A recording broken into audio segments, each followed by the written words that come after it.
All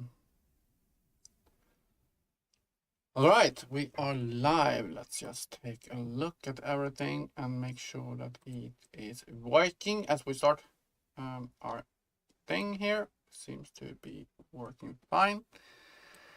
All right, on Pop Gaming, and welcome to this next stream. We're building a game here. Little by little, gonna take a long time. Nothing's gonna be quick and easy. This is a long-term project. And today we are going to work on this little window up here. It is a ship-specific information window that will let us, just gonna check the audio. Yeah, that's fine. It will give us information about the status of our vehicle when we are updating it. For example, if we drag in a module, things will update in that window to show us what the current stats of our ship is. So that is the idea of it in a way. So how should we play this? Well, the idea here is that I'm just gonna have at the top here, we're gonna have a name of the ship and the type of the ship and maybe a image of our ship, something like that. Underneath, I will have some tabs. So much like if we open this, it will be a lot like tabs going across.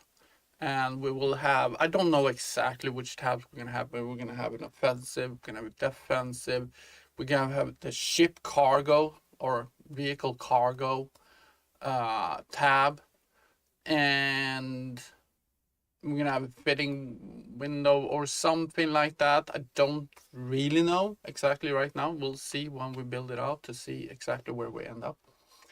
Anyway, if you just jumped in, subscribe, comment in the section below, and if you're here when I'm doing it live, just pop in and ask any questions in the chat and what I do, how I do it. If you think that something is very, very weird the way I do it, then let me know, and maybe I'm doing something wrong and I can learn something new. Anyway, so that is it. So let's get cracking, as they say. So if we close down this and we'll open my ship fitting menu, is this guy here. So this is the menu. What I have here is I have an overlay. There is the overlay. So let's just rename this for hell of it. So this is vehicle information overlay. Don't think I need to do anything specific with that. So this will be a lot of, trial and error.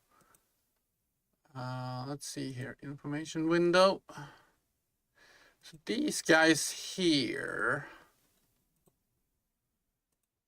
I'm gonna remove because they are no longer viable. Information window, yeah. So all we have now is the overlay and the background image. So image VIO. Well, VI. Should I just name it differently? Let's see here. VI underscore VG image. Right. So I think I want a horizontal box here first. So we're gonna have multiple lines here. Horizontal box. Let's stretch this out so it's fully engulfed. So we're gonna have a header box, and it's gonna be a vertical box. Shit, did I do a horizontal box? I'm supposed to do a vertical box here. Vertical box. There we go. And then we're gonna have a horizontal box. that will be the header box.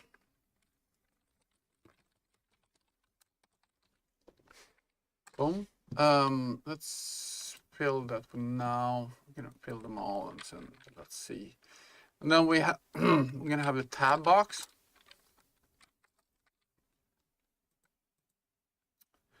That'll happen there. Tab box. No, of course not. Horizontal box. We call it tab box. Let's see. There we go. Tab box. Fill that, and then we're gonna have one that's gonna be the main content box, and there's gonna be a, let's see. I used this earlier and it works pretty well. So let's see if we go down to this overlay item window, storage size box or item size box. Let's see here. Right, I only had a item size box. And then in the size box, I added the children of, you know, whatever we want to populate it with. And what we added in there was a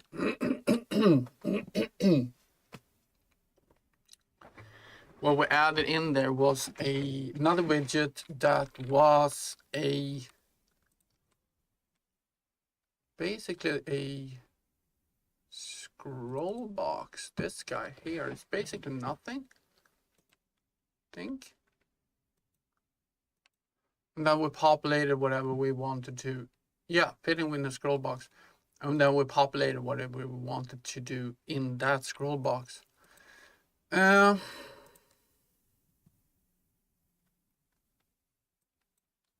don't know. Size box. Hi Nav, how you doing, man? So let's do a size box for now. Fill it. Let's see here. So the size box, we're gonna have a height. Let's see if I do a height override here. Will that unlikely? No, it doesn't do shit. All right, so I want this guy here to be auto. And I want this one to be like 0.3, maybe 0.2. That too much, too little. And yeah, let's put this to 0.8. and I can test it out later. 0.8, not. Okay, my face is in the way as always. Maybe I can drag it down.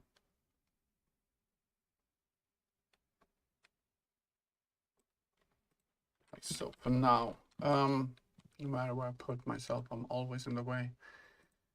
So in the header box, let's see what we need to have. We need to have 3 text boxes.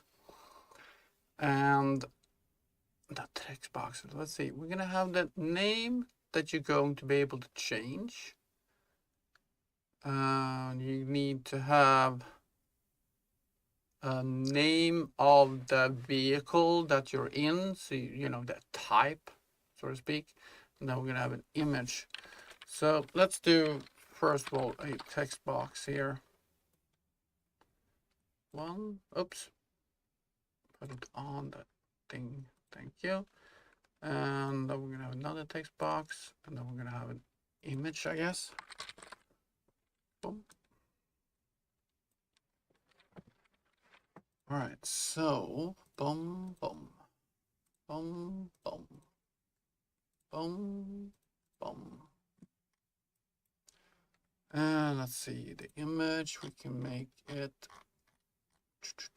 brush 64, 60. Oh, what the hell? The wrong button. There we go. Set it to fill, fill, and fill. And padding, we could say right 5, 50, something like that. Put that to the right, and we'll put this to the left. And this one I want to have left padding, boom, 25 maybe. And let's see. So this is going to be the name of the ship. So let's call it the flying car. No. Boom, boomerang coming back again. Okay, just to have a long name because people name shit with a long name. So everything was fill. Let's see here. I was gonna say if I do that, I set that to 0.3.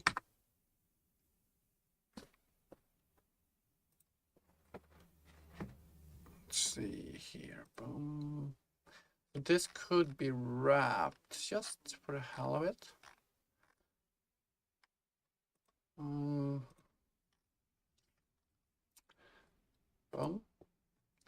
This could be smaller first of all. Oh, what the hell happened? Then wrap it, I center it. There we go, I'm gonna wrap it. There we go. Boomerang, boomerang, boomerang. No, that's not how we spell it, boomerang. Boomerang, coming back again.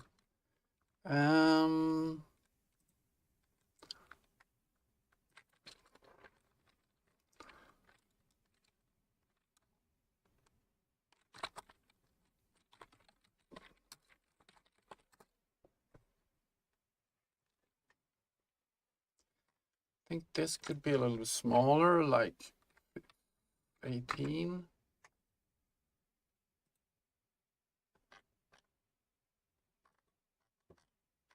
Wrapping is not nice.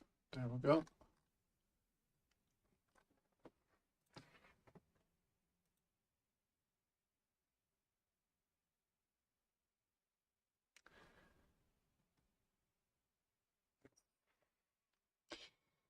It's always, you know, all about what you like and what you don't like.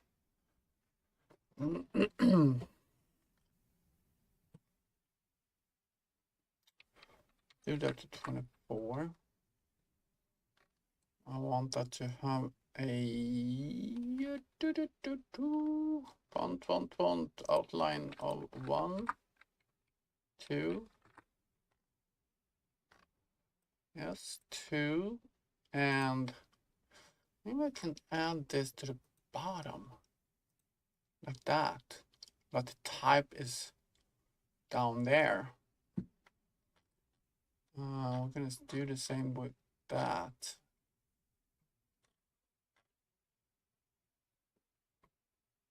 Because that means that if I put something very, very long, first of all, if we set it to that, look at that, it actually types out on that end. It's perfect.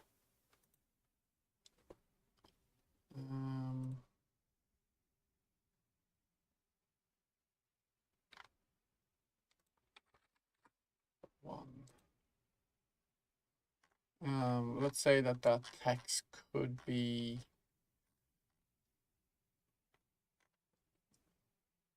where are you? Color.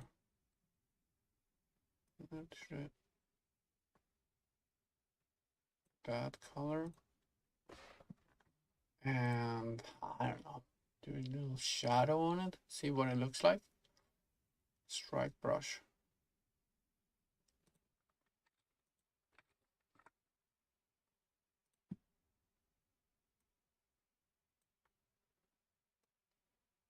This is so weird. Oh, I think they fixed this actually.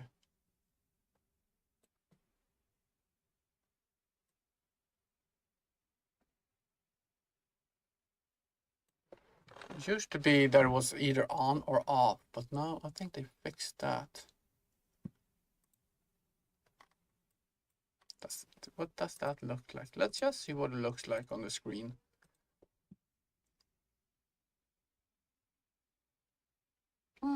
That's okay, I guess.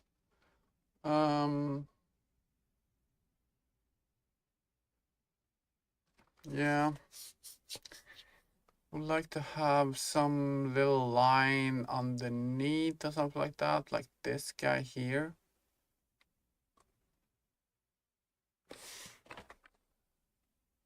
To make the image a little bit bigger.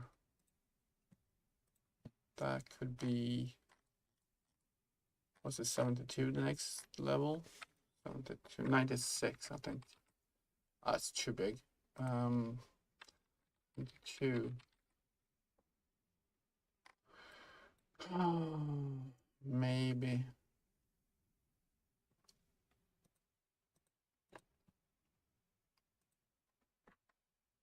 No.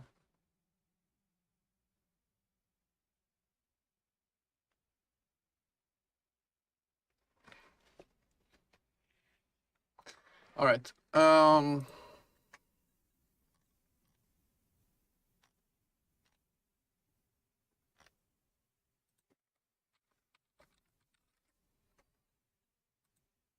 Let's see. I think I want to frame around these things.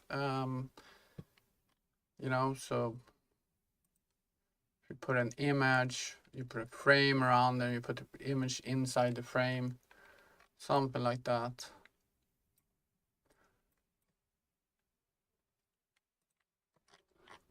How about this guy though?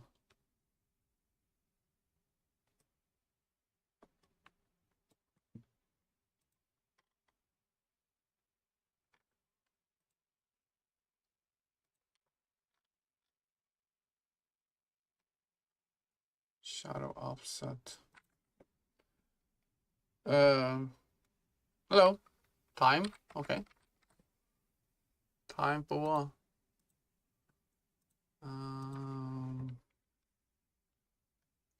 That's okay, I guess.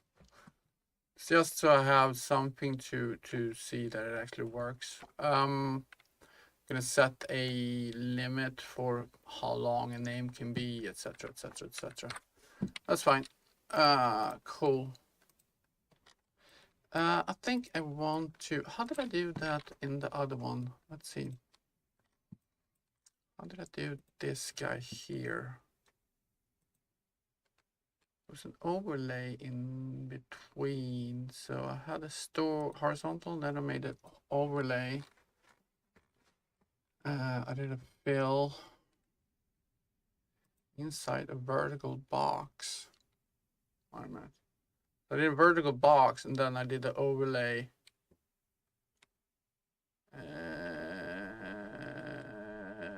Okay. All right. Let's see what we can do here. Let's see. The header box. And let's do a horizontal box in between. Oh, hell there. Boomerang lay image. Something like that. 0.1. That's too much. 0.05. Maybe 0.03. Yeah. Let's do an image here. And fill. And let's see here. I want some padding on right and left.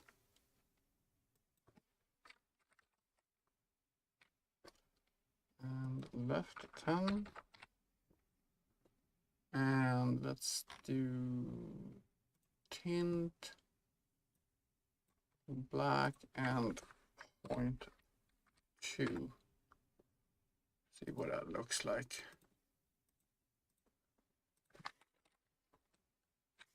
It's okay. It's a little too strong to me. I think 0.1 is probably enough. 0.1, boom, to have that strength. Yeah, that'll be fine. Okay. So now we're gonna have a tab menu or tab line here. Horizontal tab box. That's gonna be a, let's do a, that is a horizontal box. Let's wrap this. Or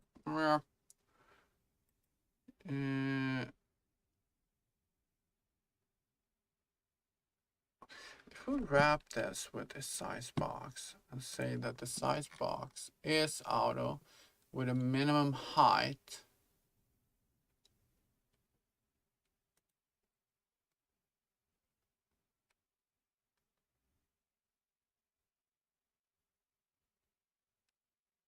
something like that, right?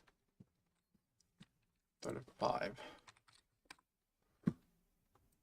All right. So now we have something to place our tabs in. So let's just do that. So that's a tab box. Do buttons. Button. Okay. And we're going to 1, 2, 3, 4. We're not. Let's see here. I don't want to stretch them. I do want to stretch them, but if I set it out, does it get too small? But I want them to be, all right. Let's see what it looks like in reality. Could be okay, I guess. You know?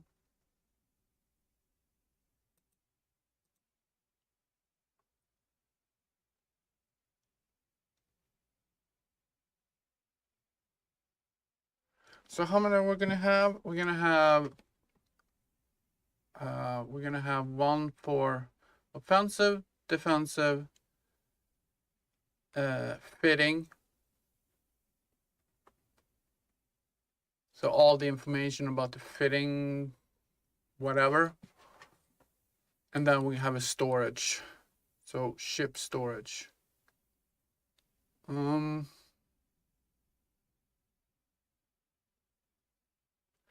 don't think we need, maybe 5. Just in case we need something extra. You can always remove it, we don't need it, right? See what that looks like. Now I want it to be a little bit of padding on the edges, so do that here. So left 10 and right 10. These will be the same from, it doesn't matter which ship we use or which vehicle we use, we will always have the same tabs. So I don't think I need to,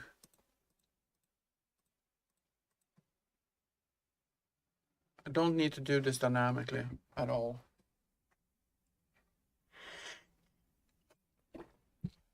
This is too high. I need to lower that image. I need a top of maybe 10, 5 at least.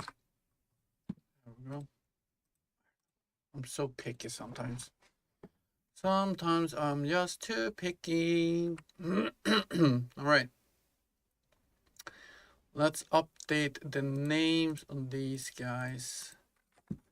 So what we're gonna do here is we're going to get all these and we're gonna make variables out of them. And we're gonna call the first one offensive.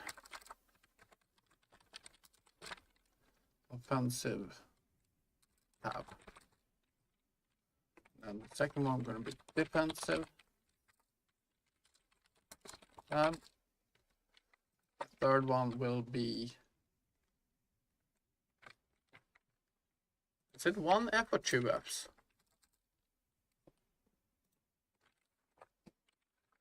Defensive is 1F. Offensive is 2Fs. Okay. All right, so we got offensive, defensive, we got fitting tab. And that's going to be like, I don't know, maybe it's,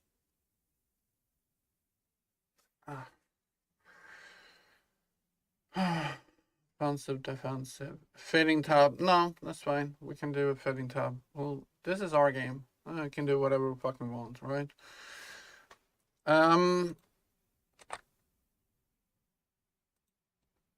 This could be, call miscellaneous, but things that are not offensive and not defensive, like scanning possibilities or something to do with mining or something like that. So let's name this fitting tab.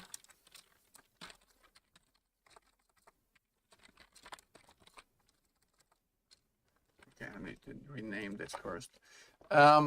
So miss tab, like our other tab, others.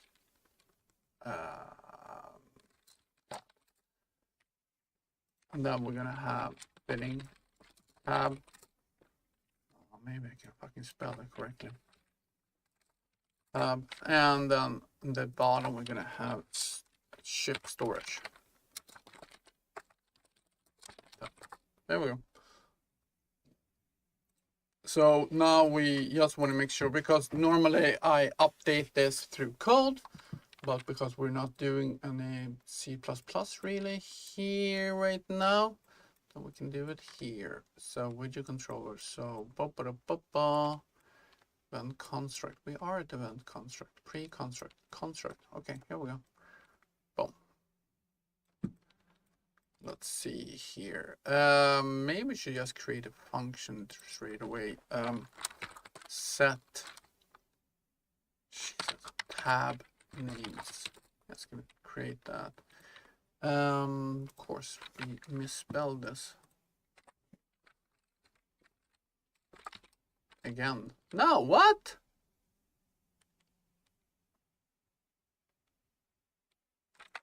Okay, red. Blah, blah, blah. Okay, thank you. Now, fitting tab. Thank you. Jesus. That was just insane. All right. Are we in set tab names? Yes. We need a in something to start with. Hello. All right. Okay. Okay. I don't know what the hell I'm doing. I'm doing something wrong. I created a new graph. Great.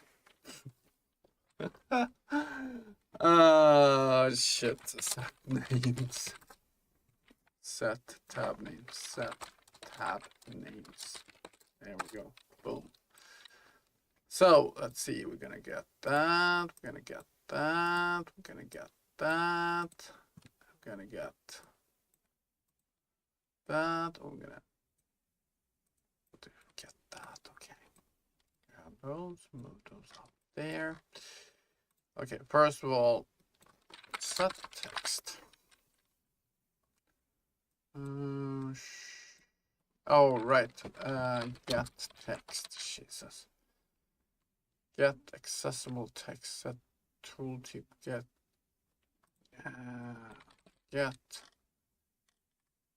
Jesus. Do I have to go in to actually check the name of the? Oh, let's see. Hold on. Let's open up the button. Which button were you? This guy, right? Yeah. And button tab name. All right, so why are you open? Don't open that one. Tab name. Set get tab name. That's the one we want, and set text. Damn, that was a lot of work. So that is the storage. So let's do that. And this is gonna be what? Vehicle storage. I keep going between, or just storage. Storage, it's fine. There we go. Going between calling it a vehicle and calling it a ship. I don't know. So tab name.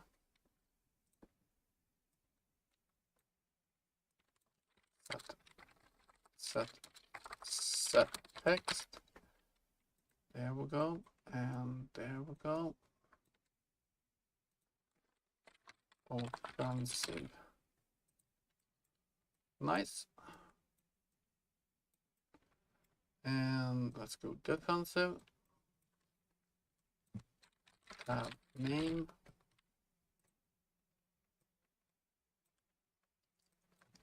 Set text. I don't know. We'll see exactly how we're gonna do this. We might actually have to take this into C++ anyway, because I was thinking that we have some functions in C++ that we might need to run on this. So, and if we do that, we need to get access to it. But let's just see what we can get up and running here before we start dealing with the C++ part of it. Set text. But I want to move as much as possible, of course, into C++.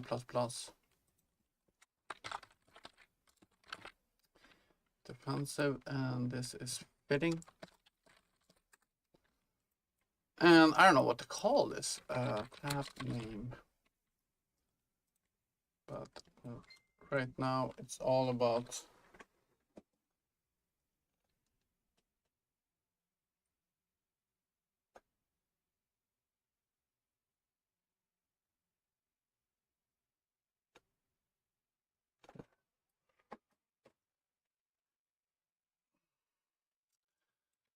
I just found out last night that my grandfather passed.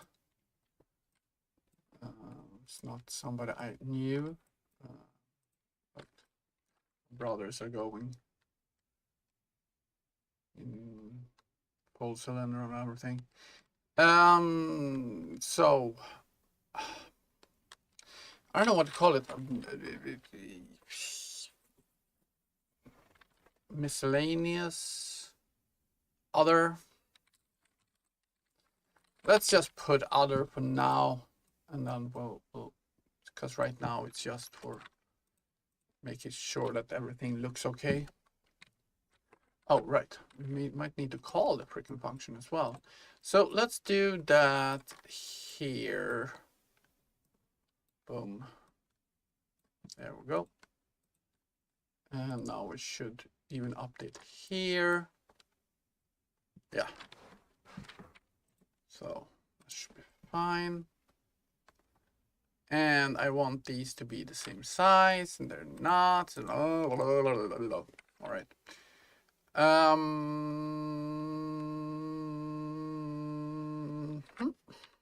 So what I can do here, I think I have a size box.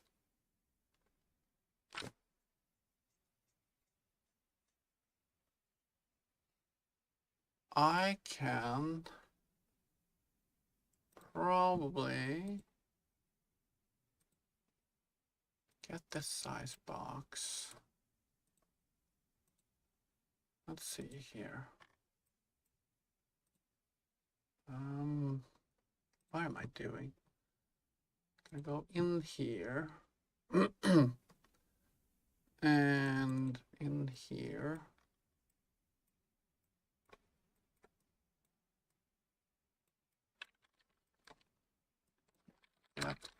size box. Set minimum set width override with that override. And let's say a local variable maybe. I'm gonna do that to a float. Width. And let's put that to 100. Let's just see what happens to it. If I do that.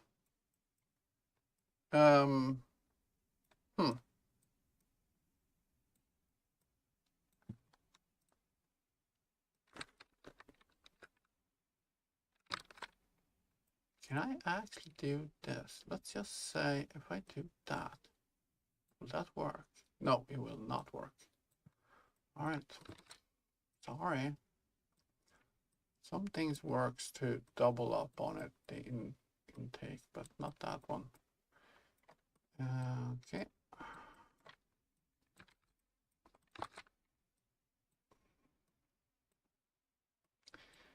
This is why I'm not a big fan of blueprints. Is that it's a little messy.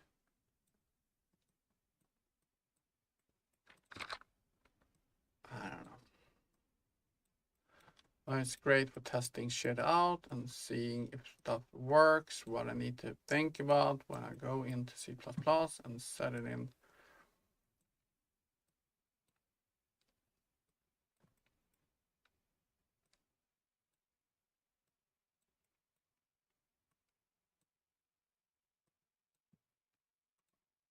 See if this even works.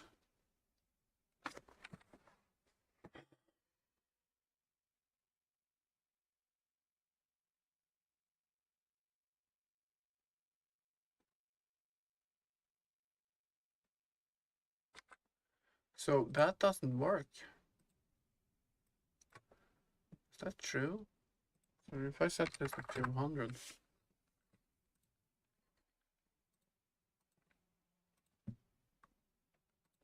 it won't matter. No, it won't. Interesting.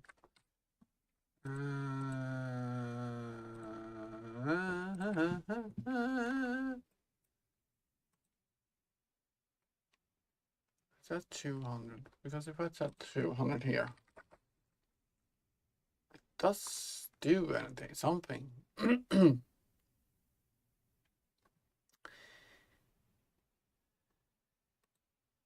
Just for hell of it. Didn't do shit.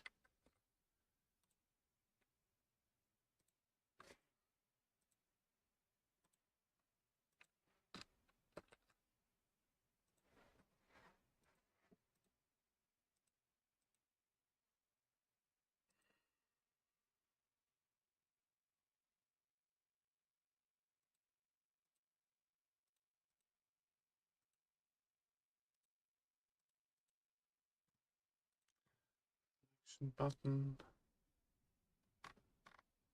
selection image, button overlay. It is the size, but why didn't that work then?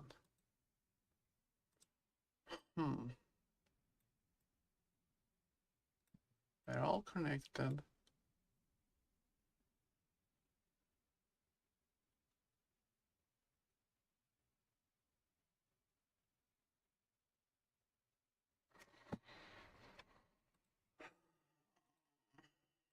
What do I do with this then? Let's see here. Floating widget. Tab overlay. Because these are the same size, aren't they?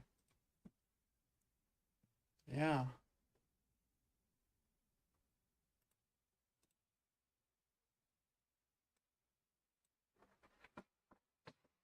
They're the same size all over.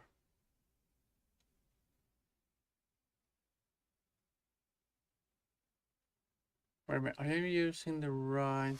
Hold on. I see a interesting change here. I think I have this one is the one I might want. What's the difference? Is there a difference? I don't know. Information tab selector. Let's do that one instead. See if that makes a difference. I honestly don't know. I'm gonna remove all these. So what's this all about is just to test things out. The name of the game. Nation. Tab selector. That one, right?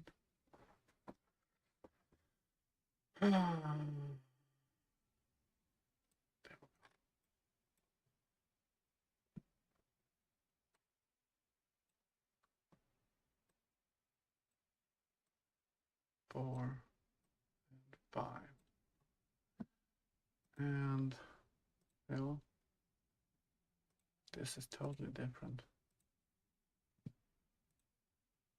3, 4, 5. See what it looks like.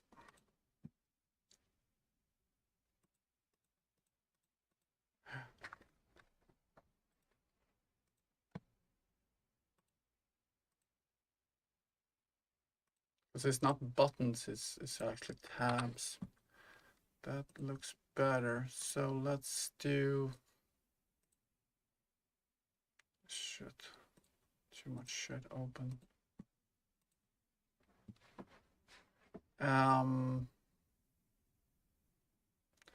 Let's see, so I didn't screw something up, because these are what those are. These are the buttons that we had, that we looked at. And this is actually not buttons, it's supposed to be tabs. So, yeah.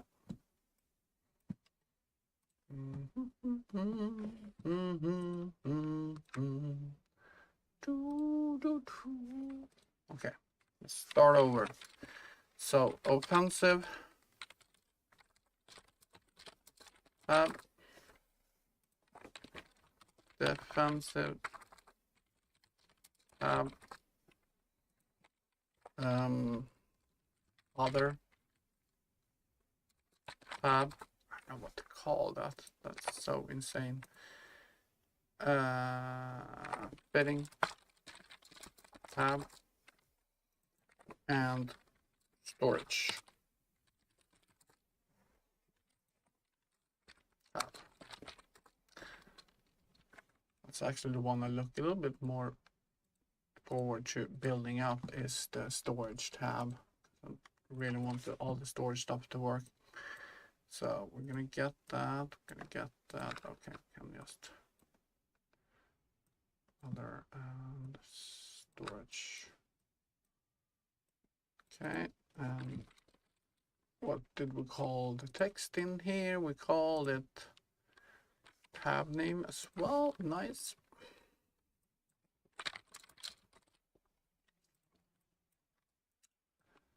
This is set text.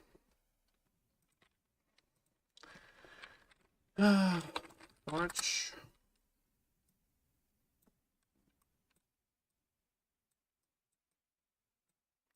Let's just copy that, paste that. Take the next one, let's plug it in.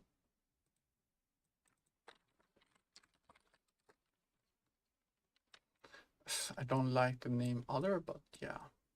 Fuck.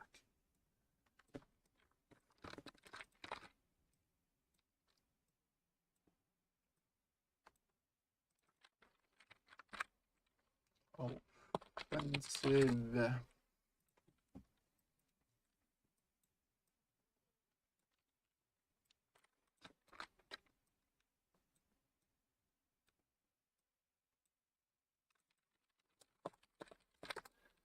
Fitting.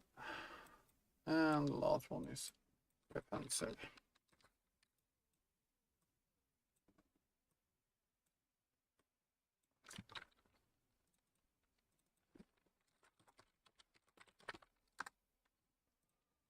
right, cool. Let's see what it looks like now. There we go. Yeah, I like the edges. We're gonna have like different tabs. Perfect.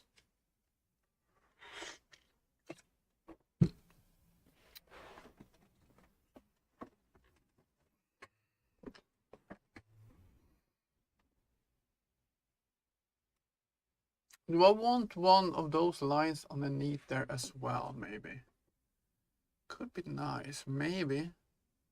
I mean, can easily remove it if it's not good enough. So let's see here, vertical box.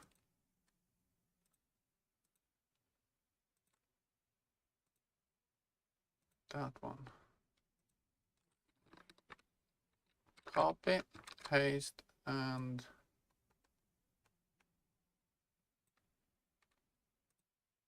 move it down to, boom, there.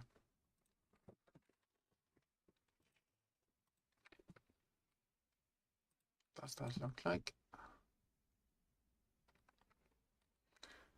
I guess okay, for now anyway.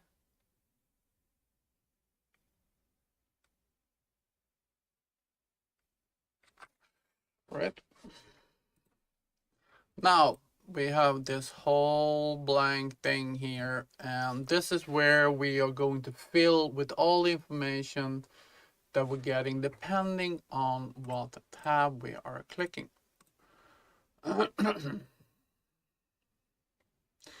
So this list can be quite extensive, so I think it's going to be a scroll box of some type.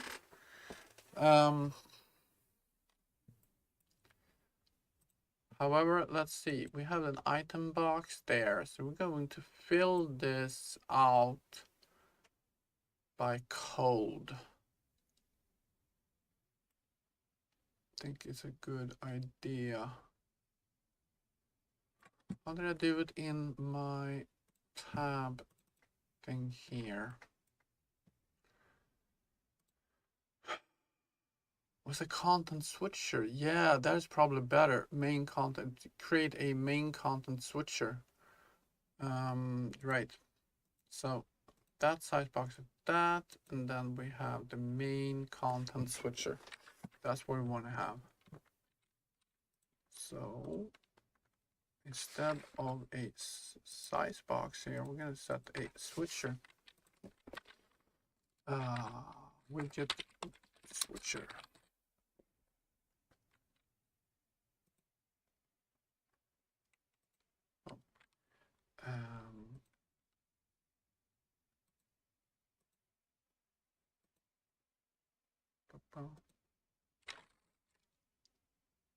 That's the one we want to remove. And we're going to add a widget switcher. Fill. Dong dong.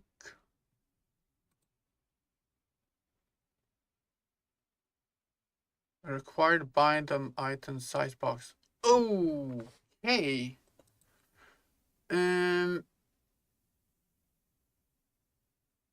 Yeah, I bound that up. Okay, okay. So what I can do is save this. And we're gonna go into our fitting window and remove the binding for an item size box. So close all tabs. I can close you too. And we're gonna go to widget window and we're gonna go to no, yes, no, yes, we no information base information. That's the guy. And what did we say? What's it called? Item size box. This guy right here. Remove for now. Boom. And let's rerun that.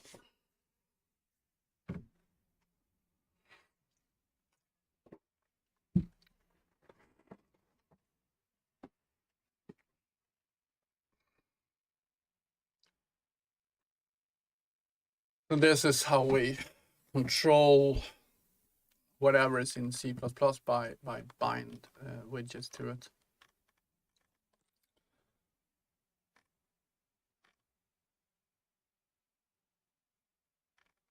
So what I do is I usually build up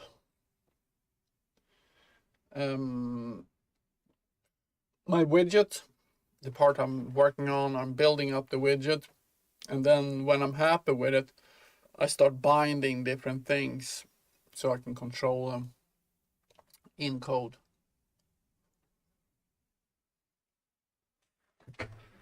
Okay. Something is wrong. All right.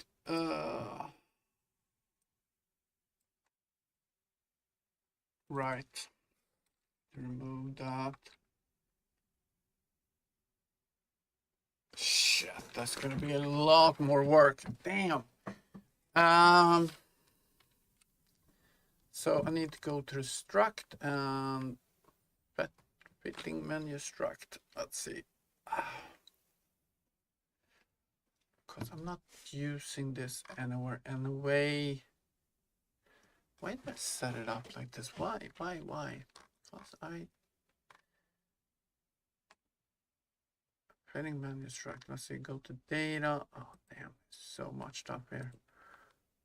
There, data, item data, fitting, window, fitting menu. Yeah. Fitting menu. Yeah, F fitting.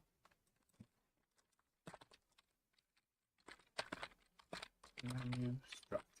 Where the hell do I have that? Is that up here? No. Might have it in a different. Yeah, fitting one menu data. That's the guy. Here we go. Item size box. Think. And then we're gonna go to this. I'm gonna remove that. Now we can remove it. No? Right. Oh, let's see here. There we go. How about now? Holy shit.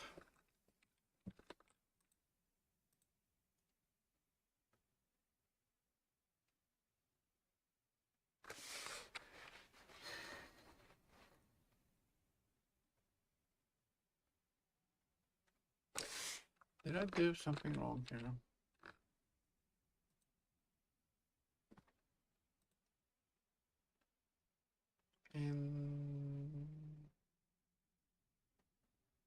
There we go. In item type box.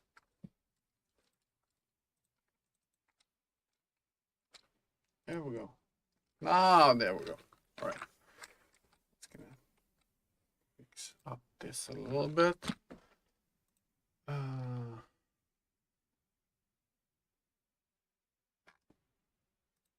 Boom.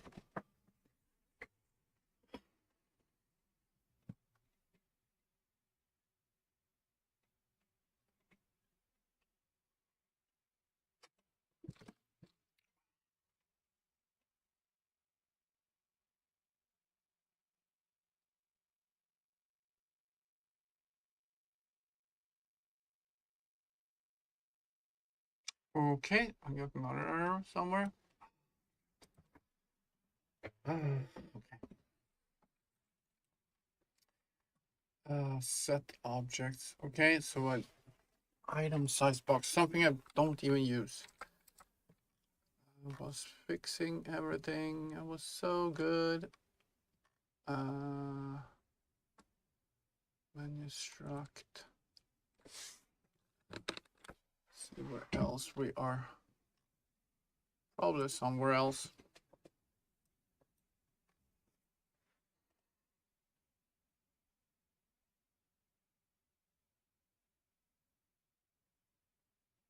There we go. Finally. Finally. Do do do do do do do do do. Do do do do do do do do do do do do do do do.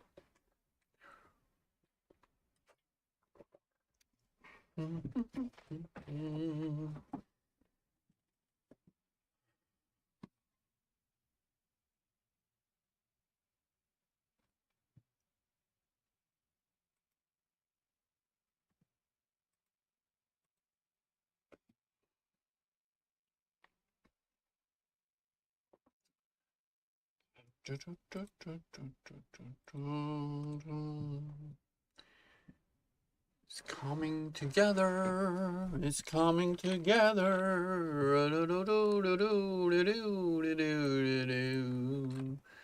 Warnings and errors and warning and errors.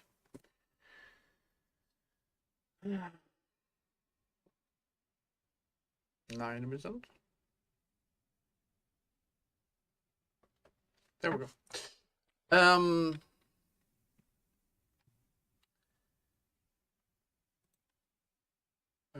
Floating window, fitting menu.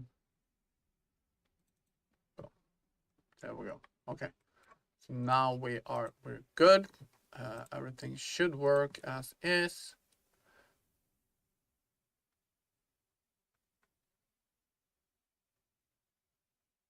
Did we need that for some shit?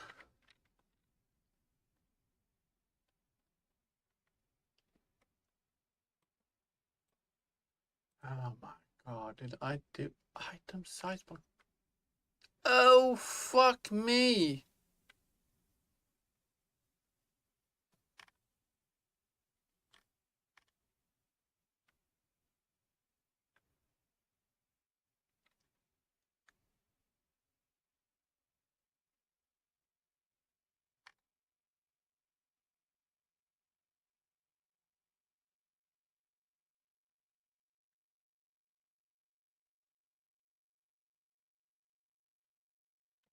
What? Oh.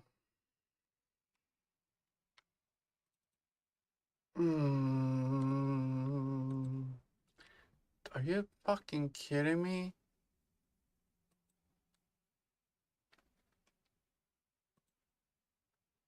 Oh my fucking god. Okay. Alright. Oh,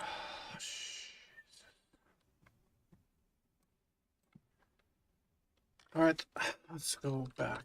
I hope I have memories left here.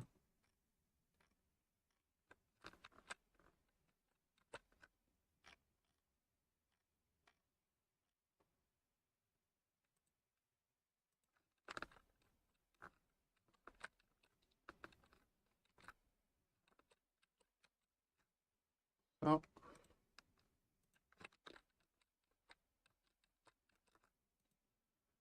Memory is still there.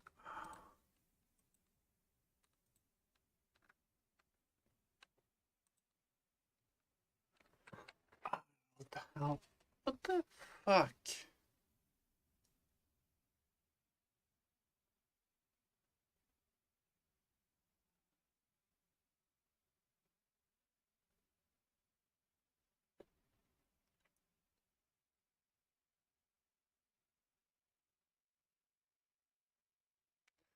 The hell did I delete that was like...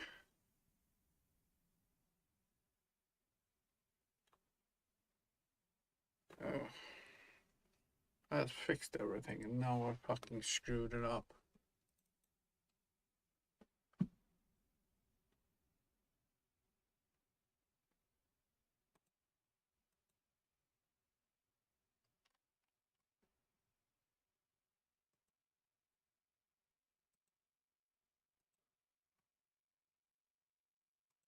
Item size box.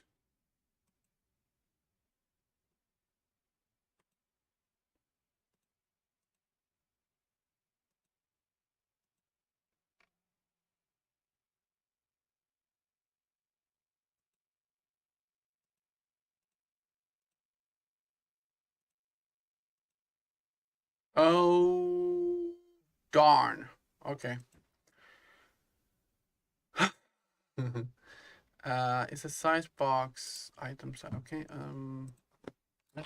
I don't know what the fuck I was thinking here. Um,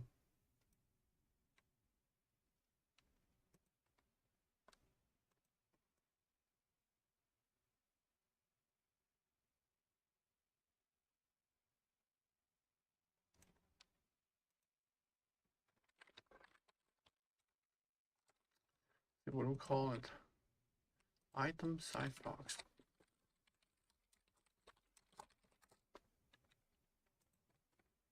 Let's see, where is this now? It's up there. It's not going to be there. It's going to be in the item window. And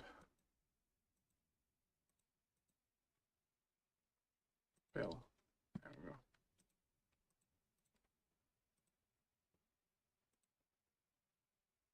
Okay, repaired it.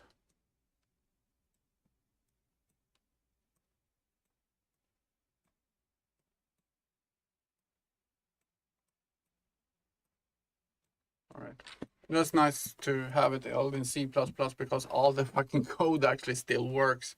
If I had done this working with uh, all Blueprint, that code would have been gone now. I would have been like, now I could just reverse it and everything works as expected. The only thing is that something like it might be too high or some shit like that, and I can solve that. I can solve that. That's fine. I don't know what the hell I was thinking. I thought it was something that I left over from the old code when I was dealing with that thing up here. I think I want to have a 5 padding here. And also this guy is too far up. I think I want a 5.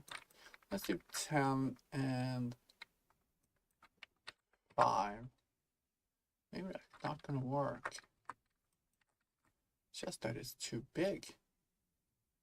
So let's look at that image and set it to 32 and 32. 48 and 48. Choose. No. It's too much. Alright, let's do that. See what that looks like. Yeah. Alright. Okay, it's done anyway. So we had our widget switcher, right? So this is what's gonna control whatever is presented here. And whenever we click, we'll create a, let's see, how do we do this in our other widget? Just to, compare notes a little bit.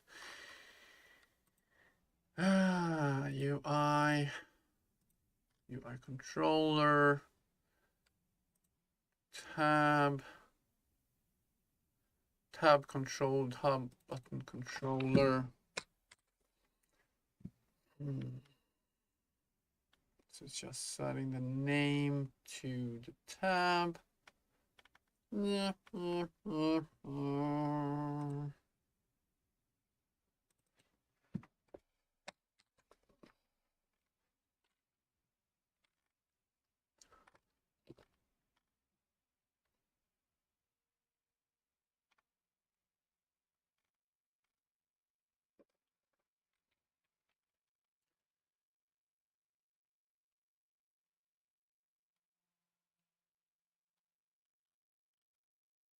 Trying to present the data. Let's see, how do we do this?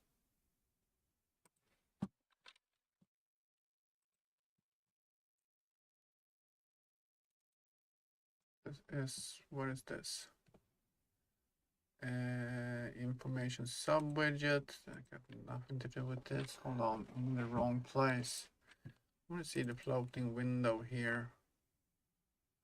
Rooster, is just a button, that's just a drag and drop. It's all controlled in here.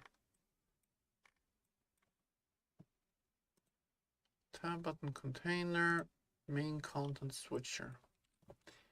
I mean, I freaking built this and I still got like, how did I do this? How do we actually do this? And I'm, you know, work through this properly. It's just, let's see. So, what is this? Attributes controller. So we're filling.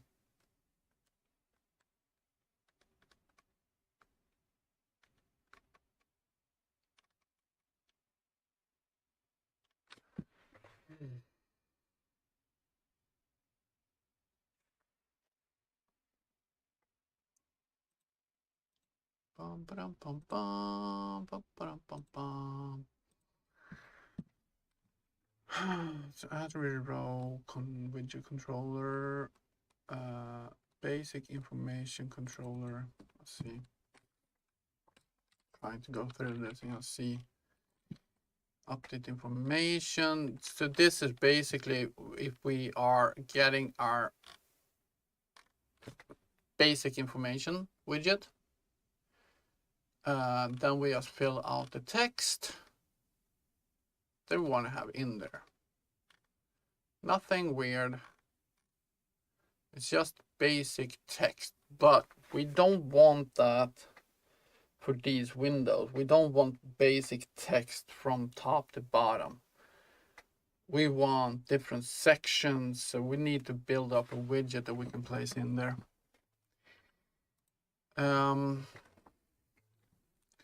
So we can forget the way we do that. So basically what I want is, for storage is probably just going to be something that you're going to have two sections for storage. We're going to have a section here, up here, that going to display what kind of storages you have. Hi, Sirboso.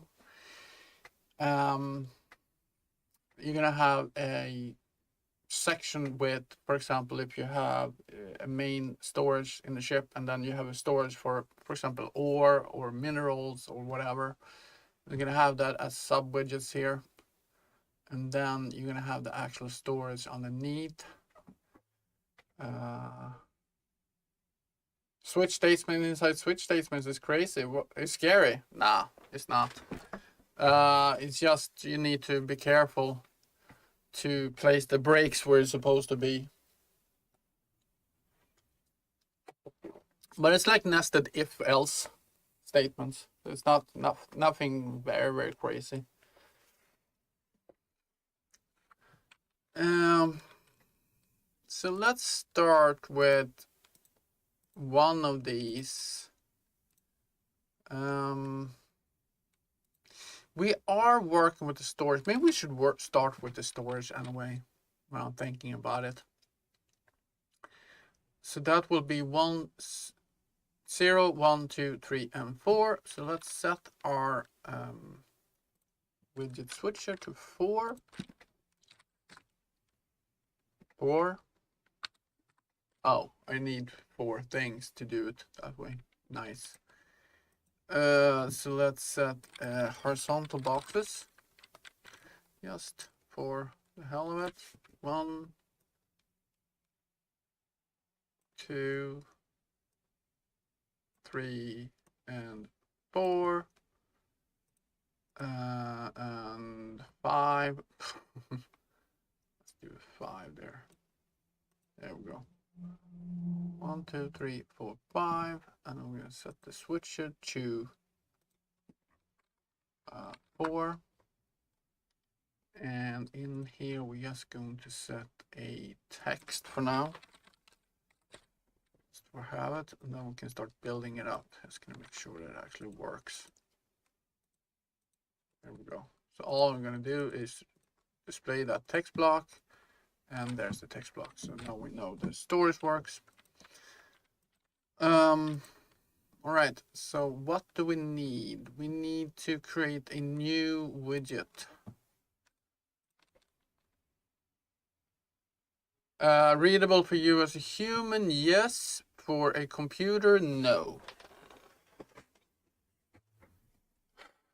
You gotta think about what is most optimal for the computer and not for what's most optimal for you, I think. Let's see here. So, well, let's see now. What is this? This is a sub widget size box, an overlay, an image, and content V box. Basically that's the same thing as we need. Let's just copy that. Okay, start working on. So this will be a DWP item, no, vehicle storage. Okay, so let's set that to, I don't know, what size is that?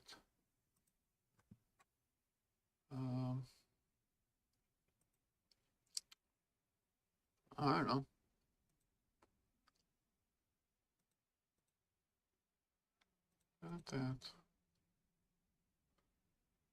That.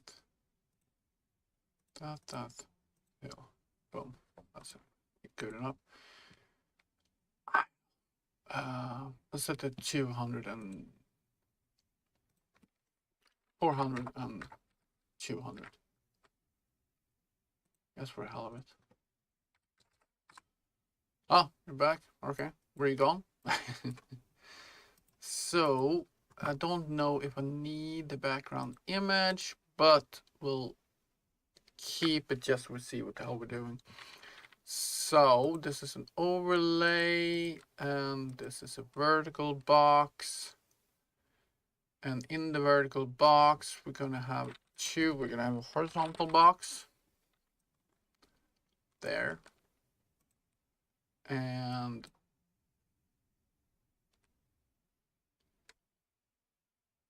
then we're gonna have a vertical box there. Fill, no, auto. And this is gonna have a padding up top of 15. Yeah, now it's just that it is already, this gonna be inside this, so I don't want green on green. I rather have this one as the background, so I just gonna have this for now just to see what I'm doing, you know. There we go, and this is gonna be a tab box, storage tab selector. And this will be a content V box. Okay, what's, oh, I already have that there. What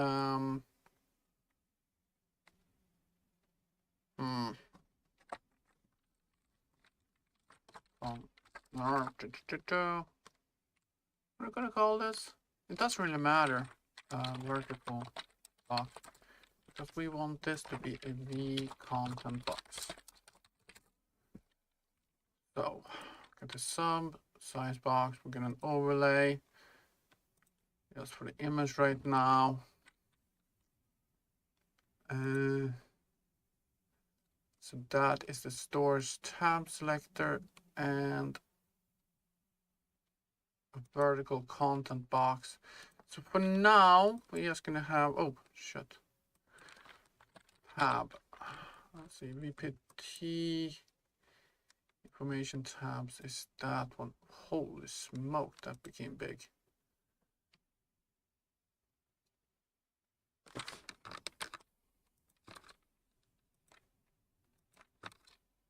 There we go. Let's say 4. They're too big, so let's just see what the hell. Oh, okay. I need need to rename or re-control this. So what we're going to do here is remove that, and we're going to say a BBP vehicle storage. So pop that in there. I want this to be fill. This is what I meant with the background. So let's see, let's do all these can be filled. That's not good. I don't want them to be filled, by the way. That is not good. I want them to be smaller too.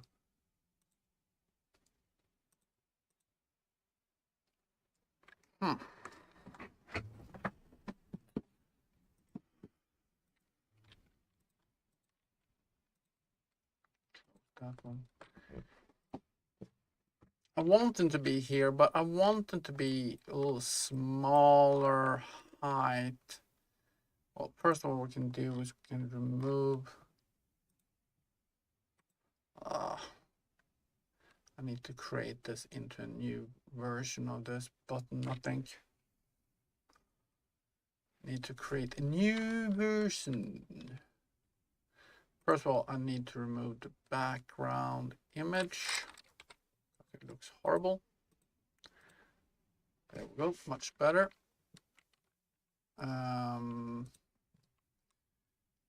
Do padding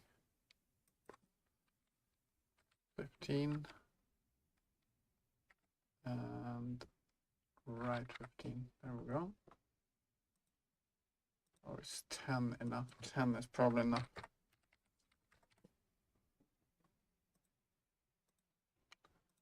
Let's see what it looks like.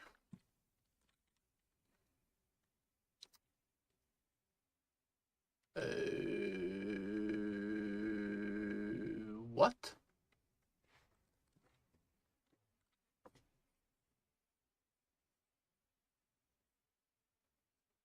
Where the hell? What?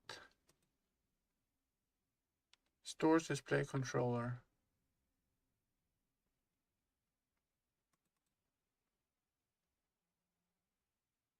Information sub. What the hell? Wait it. Okay, I have no idea what just happened there.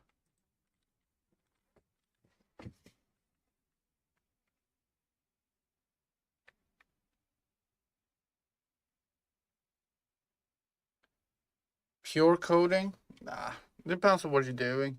I mean, if you're gonna do a game that is pure, you know, I don't know. If you're gonna do a Pong game, or if you're gonna do a game that is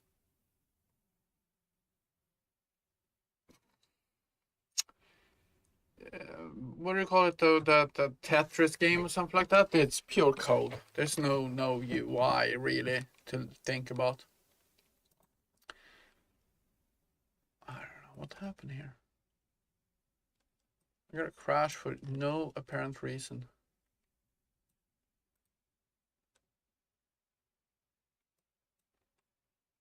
Oh, there's something with those fuckers. Ha! Huh. Intriguing. All right. Cool. So let's There's something with my buttons that I just created. Or the tab things. Galaxy's Dawn is what my work in progress name is.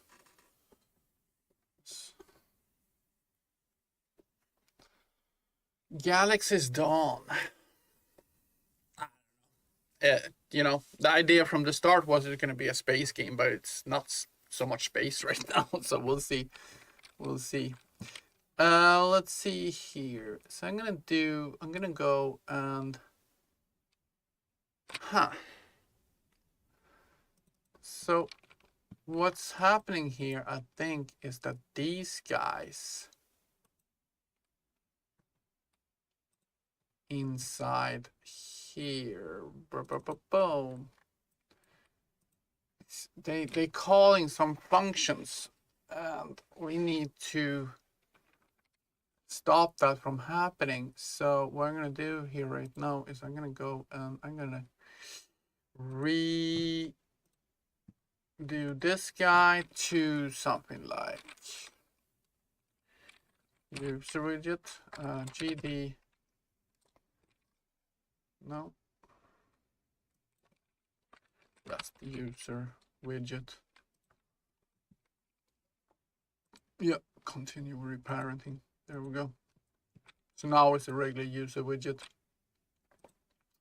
Let's see if we get the same crash. No, now we're not crashing. It was something with that the owner of the widget.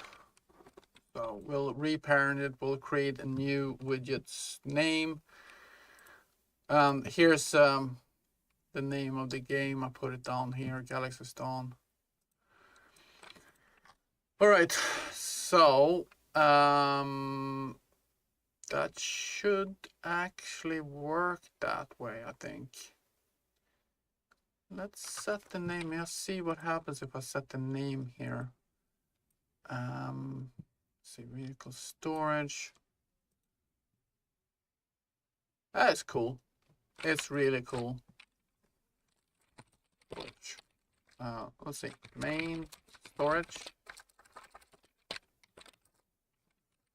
And let's say mineral, no, ore storage. Come on, man. Oh, shit. Ore storage. And I don't know, mineral storage. And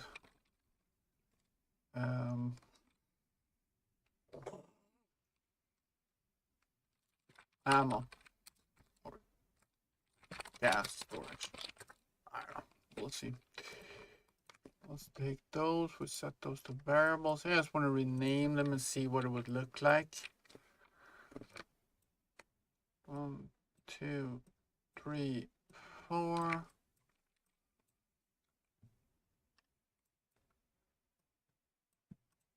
So, app name.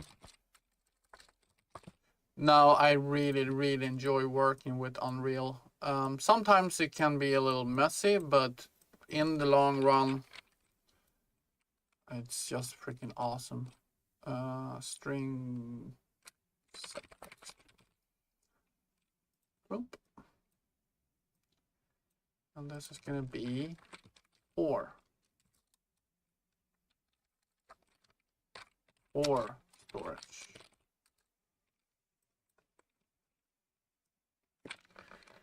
Copy that. Copy that. Copy that. 1, 2, 3.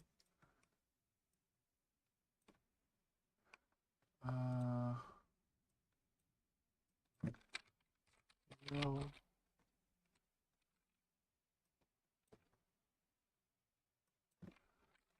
Gas. Oh, gas.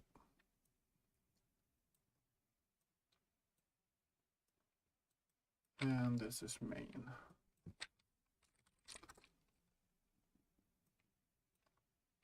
Let's just see what it would look like with that. That's okay. Rather have the text a little smaller. But I'm guessing that's all right. Guessing that's all right. So what I can do is have a, let's see, if we do this.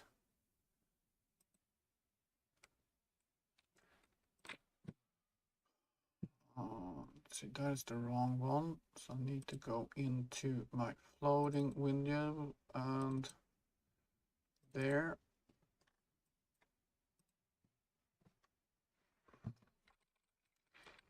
what I can do, I can create a function here.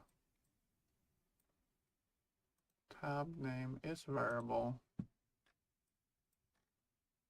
What I'm gonna do is pre-event construct.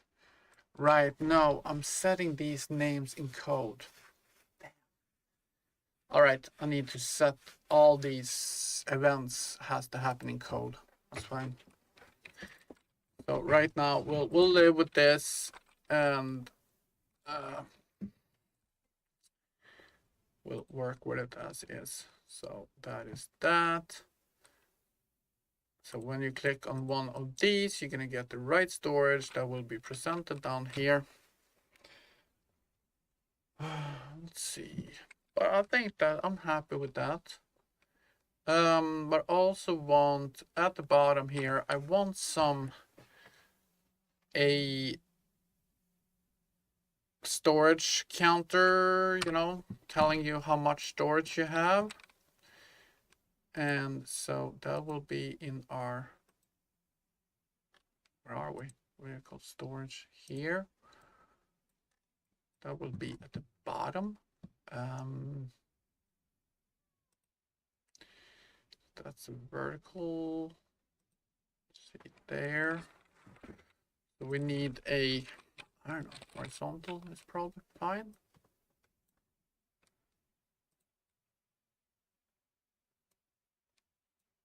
There. And they're gonna be fill. And I'm gonna be set in a what do you call that? Progress bar. There. Build that.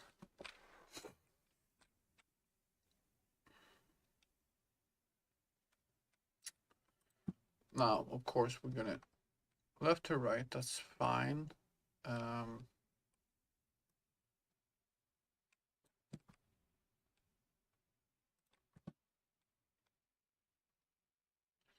blue now. Let's see, 1, 1, 1, 3. And the background, tooltip. How is our background? Style. Background image, none. Tint, none. Okay, yes, can do that. So, boom. However, I want this to be an overlay. So I'm gonna do an overlay. Wrap with overlay. Boom. And fill. There we go. And we're gonna have a text there on top. And then we're gonna have another text.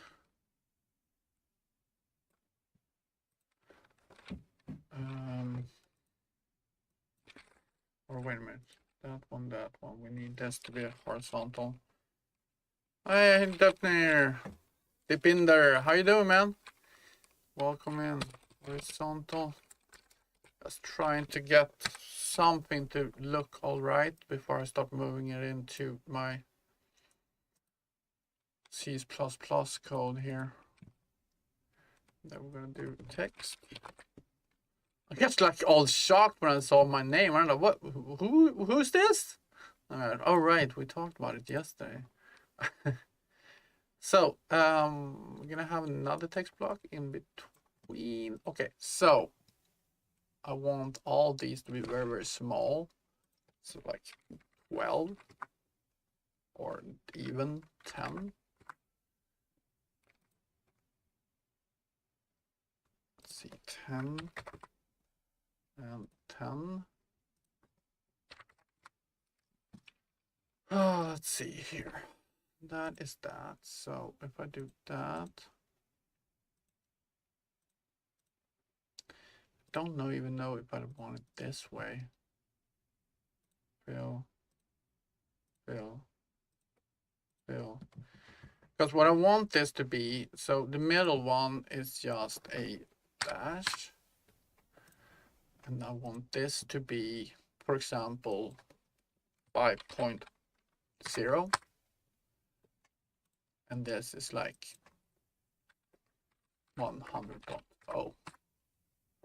So this corresponds, of course, to 5 out of 100 means that this progress bar is supposed to be at 0.5.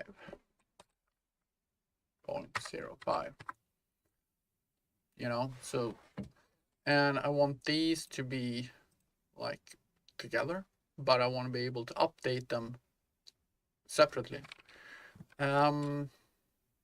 Let's just see what the hell. Oh, this is way too big, by the way. It's supposed to be not you. This whole thing. There we go. That's better. Now I want these to be in the middle. So if I do another horizontal bar,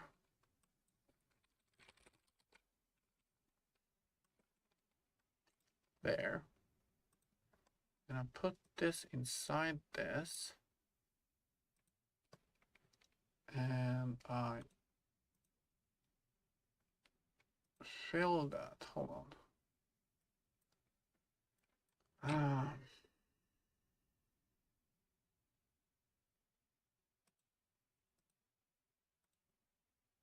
There we go. That's what we're talking about, right?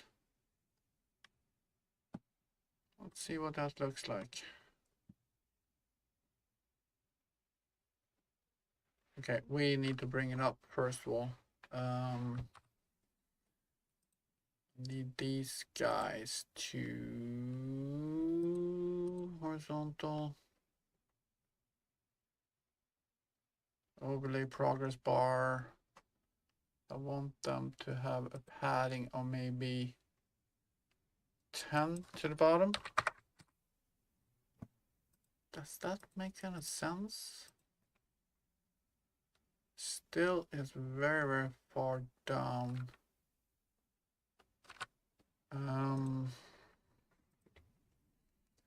Maybe 20. Let's see. Where am I at? Here. Makes no sense. Hold on. Maybe it's better to set this to 0. I don't want it to bring it up, but that means that I want this guy here. Let's see, tab box, horizontal box, widget switcher, that guy here. Maybe I can set this to bottom at 10. That might be better to do it that way. And we can bring it from right to left a little bit more, maybe 15.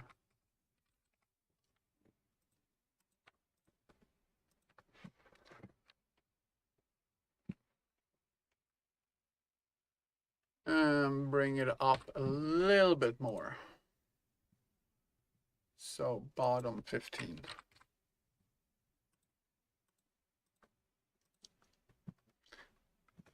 Shit, it's not good, and I don't like the edge. But then again, we can work with a background image that fits better. But this is just basically saying, you know, right now the storage is 5 out of 100. Still don't like the thing that it's on the edge. Can bring this in a little bit though, because it's the progress bar. I just want to have a little padding on. So let's say 5 and 5.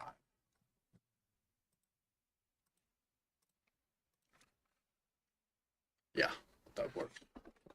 Perfect. I'm gonna control that. That's good. And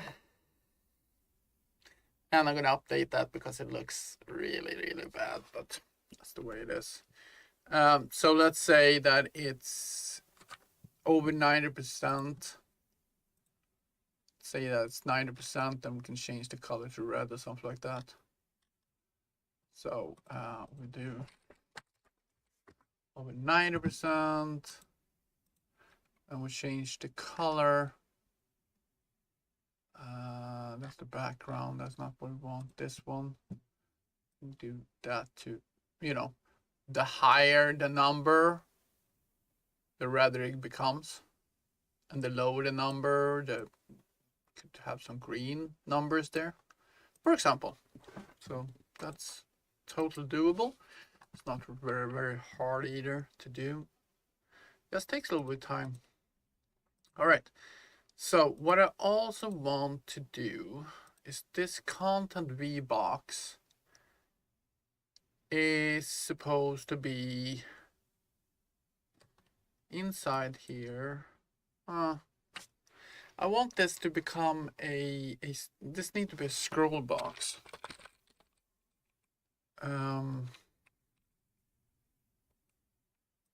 Right now we can put it in there and can say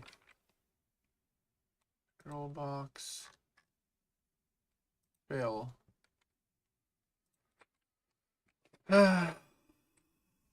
Item.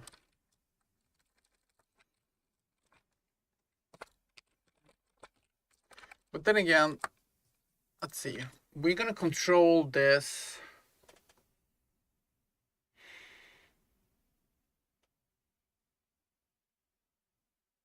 We're not controlling it this way. Hold on. I'm trying to think.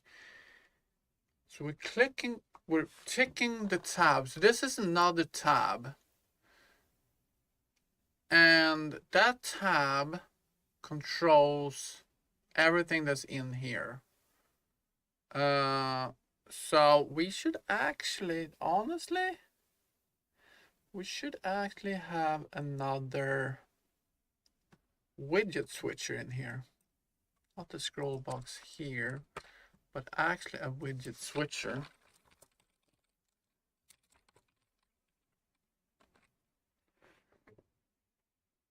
Then again, there are, all of them are going to look the same, so we don't need, oh, thanks, Alex. The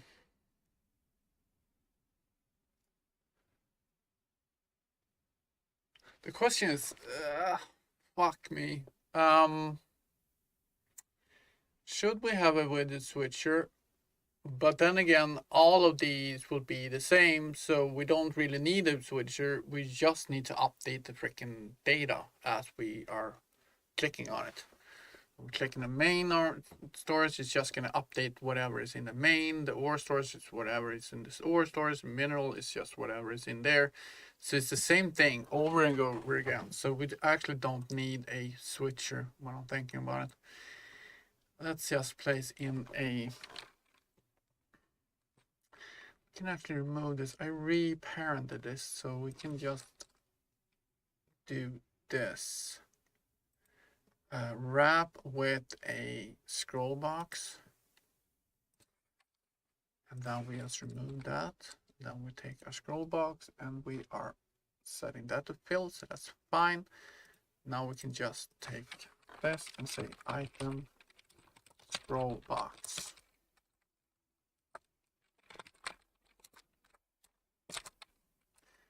Vehicle items scroll box. I don't know, stuff like that. All right, so let's say, just for the hell of it, I just want to see what it looks like. So we are going to grab one of my overlays, loading things, no, big menu. We're going to take our Storage display. No, that's not it here. This guy.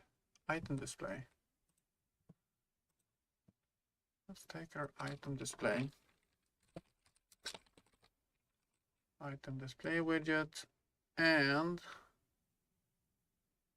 progress. There.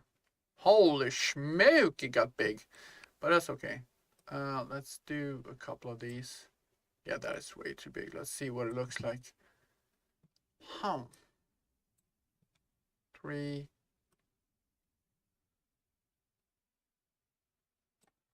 4. I don't know what the hell this is. 1, 2, 3, 4, 5. Okay.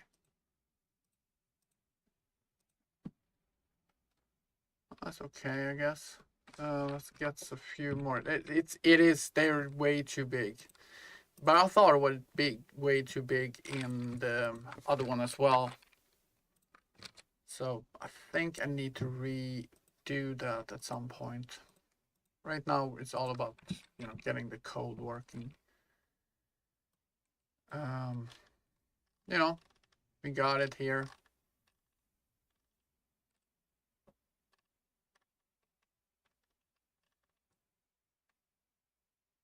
I think these ones are too big as well. They need to be thinner. The image can be smaller, whatever.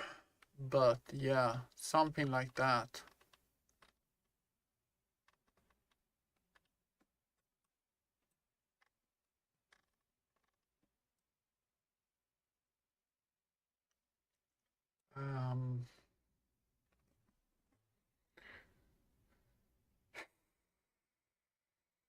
I think that's pretty okay.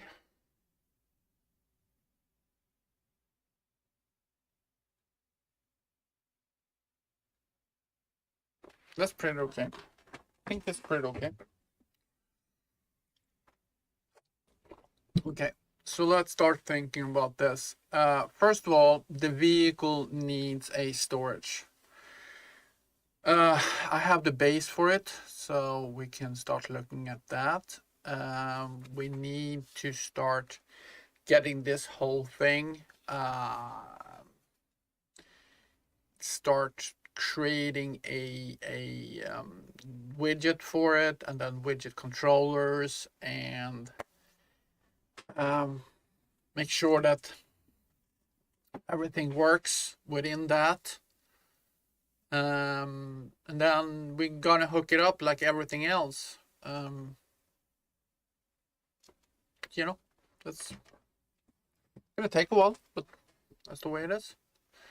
And once we got this working, the storage, and then we can start working on this offensive, defensive, other, and fitting, and all that other good stuff. It's gonna take a while, but that's the part of the fun. I'm not doing this to get a complete game. I'm doing it because I love this process. I want to be able to, I don't know. Right now, if I hover over one of these windows, I don't want this zoom to actually do anything, but yeah, I want to deal with that. That's fine. All right. What's the next step? I think the look of it is actually pretty okay, right? I don't think so. Okay. Boom. Let's get that. And we are. Let's take a look at this now. Train simulation mechanism. Hi, Mario. I never even thought about it, but I would be able to figure it out somehow, I guess. Okay, I never played it, but I used to play the old train sim, the really old one with Sid Meier's. I used to play that, but that was so many years ago. But take the project. What is it in its key elements? And start breaking it down into smaller pieces. You need to really analyzing what it is in its key components. For example, are we talking about putting tracks on a map? Then you need to start analyzing how to do that. How do you encode placing the tracks out on the surface? How do you spawn that? How can you create a god mode where you're controlling the tracks, for example? The next thing, how do you upgrade buildings? How do you, so you need to take, instead of saying, I want to create a train simulation, you take all these things and you put them into the smallest parts, and you break it out into pieces and trying to figure out how can I do this small part, and then you start building on top of that. That's actually what I do here. I'm having a grand idea what I want to do, but then I take every little small piece and I break it down into a very small piece, and I do it. I'm building from the base, and then I build on top of that step by step into something bigger. So that's what you have to do. You have to start analyzing what could it actually be? How could it work? I don't know. If I sat for a day playing a train simulator, I could probably figure out all the pieces that you need to start thinking about. And then I would take one of those pieces that I thought was the basic element of it, and try to figure out how do we get this to work, and then just building on top of that. I would think that I would start with how do you move about with your map. You're taking a map, how do you move, how do your players move around on the map, and then the next step, how can I start implementing the build up? How do I start putting things down on the ground so you can start building the tracks? And then from that, you just build on top of that. How do you get a train to go along that track? How do you control that through some kind of AI versus your input? So it's a two-way street. It's both AI, I would say, that controls the trains, and then your input, how you tell it how to run between the different points. And then you start talking about, okay, so it's probably control points, so you build up control points for the train to move. So you have the control points. That's a whole thing that you have within the AI. You set up control points that you want it to move to, and then you build on top of that. That's how I would do. You need to break it down into small pieces and play it and try to analyzing. When you're sitting and playing, don't just enjoy the game, but actually try to analyze how you approach a problem. How would you do this particular thing? Is there a way to speed up the process to get to that point? It might be, they have something in code already made. I think that if you really want to learn, don't take the quick route and run to a plugin or anything like that, because plugins, I actually did that with one thing in here, and actually plugin broke. So I'm sitting here like, okay, shit, I don't know what to do.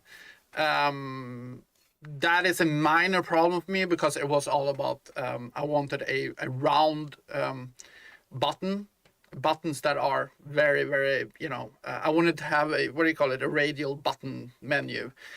And I tried to do it in Slate. I couldn't get it to work. And then I found a plugin, and the plugin broke, and it doesn't work for me anymore. So I don't know what the fuck to do with that. But that's a later story. I'll figure that out. But you have to take every piece of what you want to do and break it down into smaller pieces. All right. I don't know. I just start talking there, but play the game and try to analyze it. That's my suggestion. Hope you're happy with that.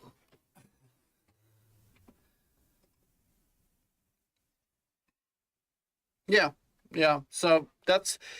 Have you played around with the engine yet? Have you tried to build small games?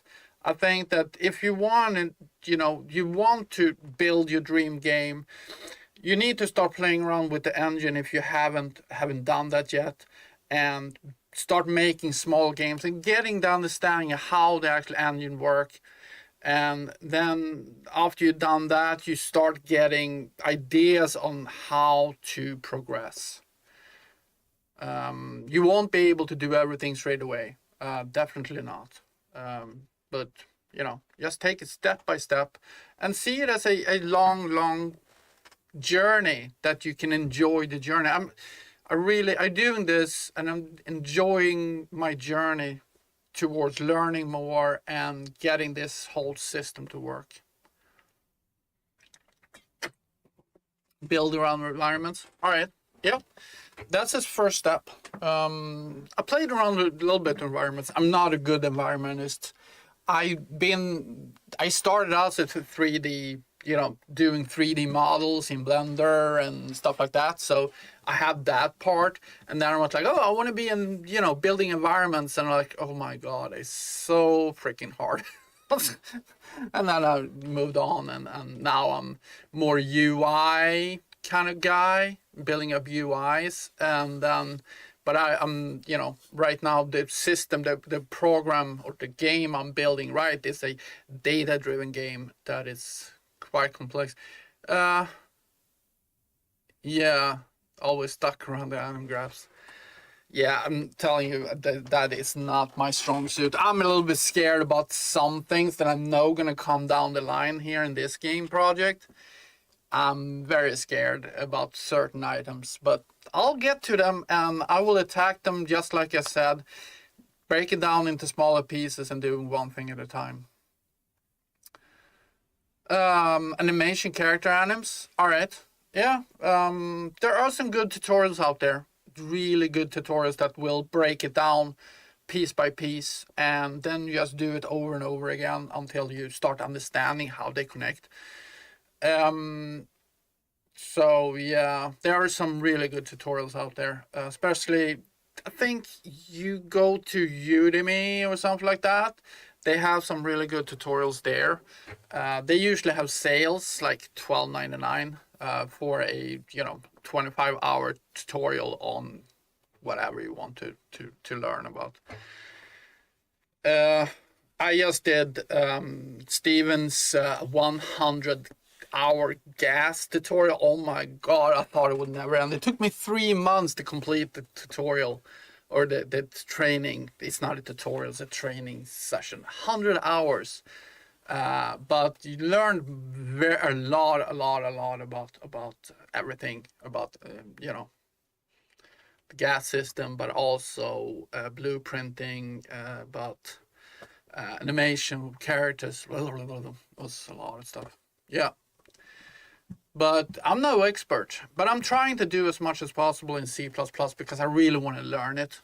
So that's right now I'm building up this to have something to start working towards, and then I'll bring more and more things into C++ and I'm moving on. You know, three touch basic to advanced and then specific to networking. All right. Yeah. Well, it's a way to start, right? It's a way to start. It's just it's a lot of work. It's a lot of work. I mean, I've been playing around with this on and off, I would say, for about 6 years. It's just the last year I start taking it more serious, and the last 6 months that I really do it on a daily basis. Before I did it, I did it a little bit here, and then I took a break of 3, 4, 5 weeks and didn't touch it, and then I did a little bit here, and but I noticed, that just the last 2 months since I started this project, it's my knowledge has just gone through the roof, just because I'm really sitting and working with it on a daily basis.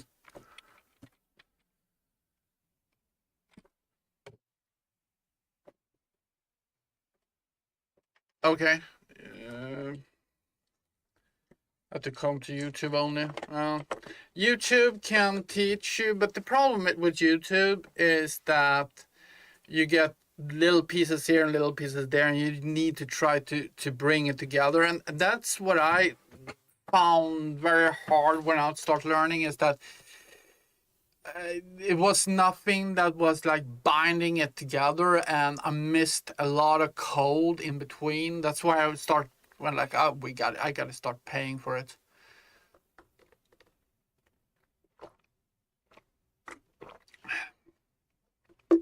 Unknown. 3D artist learning Unreal Classroom.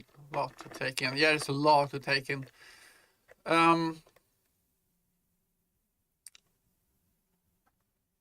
right. Yeah, you are at that point that you start dabbling around with it. I would say that, play around with it and start getting first person shooters characters and IQ bones and all that. But when it comes down to it, I think you need to, in the end, you need to get one of these courses on wherever you get them. For me, Udemy has been a good place because they always have sales, and they got pretty long courses, and they're not perfect. There are better alternative out there that's more expensive, but it's a good start anyway. Made the runner just to make something for mobile game, but Google changed its policy. Need 20 testers to launch. Really? Wow. Mm. Why is it hard to get 20 testers? Is it that you don't know 20 testers, or because I bet you that there are people out there that can do it for you?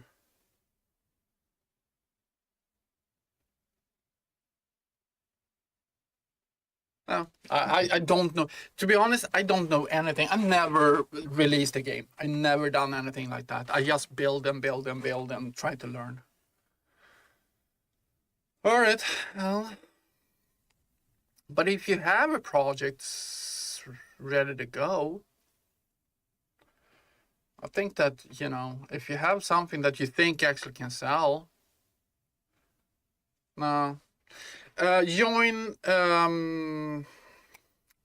Discord servers, talk.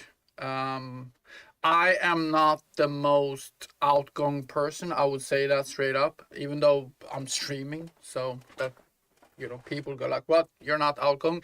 I am I have a very hard time interacting with new people. But Discord servers that's doing, yeah, ads and all. Yeah, I don't know. Interact with people on Discord anyway. Lot of these courses that I talked about, Steven has a Discord server that is with thousands of people. So, try to interact with people. That's the only way to do it, I guess. I would love to have a game that, create a game and put it out on some kind of engine, what do you call it, some store, and generate, ad revenue and stuff like that. But I don't know. I'm so afraid that it's not good enough, and people will start complaining about how fucking bad my game is. I built a, what do you call it, tabletop game. One of those, games where you have a little marble that you go through a maze and you control it by tilting the table. I built one of those games, very basic, just a few levels or something like that. I could probably start building on that, and that would be, it was controlled by tilting your tablet. I can also tilt it with the thumb joysticks on the screen. I played around a little bit. I think I have one of my live streams like a year ago where I was dealing with it. Um, I could just probably get that, do it, make it look all right, and then I could probably put that out, something like that. But I never really been. I feel like, oh, it's not good enough. It's just not good enough. It's not good enough. And then I'm like, I just drop it and I like move on and move on and move on and move on. This project here is not something I'm going to move on from. I really put down and go like, I'm going to finish this, or at least get to a point where I can present it to some people and say, hey, look at this, help me, you know. But I gotta get to a very points further down the line. All right, that was that. Just talk. Let's see, what do we do here now? So this is my fitting menu. So I got the vehicle overlay information, which is this box here. Everything else actually works. So what do we need to control here? I need to start binding stuff to my my C++ code. So I got my header inbox, and this is the ship name. So let's name this to vehicle name. The thing with this is that I want the user to be able to control that themselves. This is the vehicle type, and this is controlled by the data asset that we are having. This is the image for the vehicle. Vehicle image. Don't have any of those yet, but we'll get to that at some point. All right, so that is that. We can control that. In our horizontal box is nothing. That is just a shadow, and we get a shadow. We have to divide it out a little bit here. Then we get the tab box. We are not controlling that by code, so that's fine. However, these guys here, I need to have access to from C++. So we need to get these tab selectors controlled. So we need to bind those. What we got here, we got an image that it's just a divider. So we're gonna call this divider.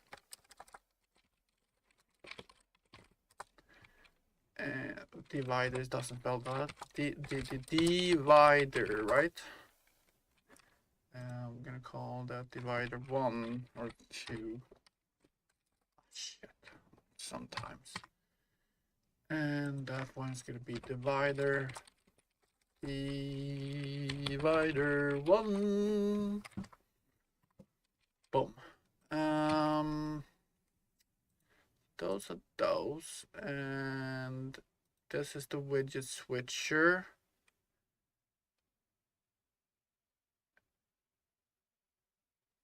So this is the widget switcher for these tabs right here. So that is, what do we call it?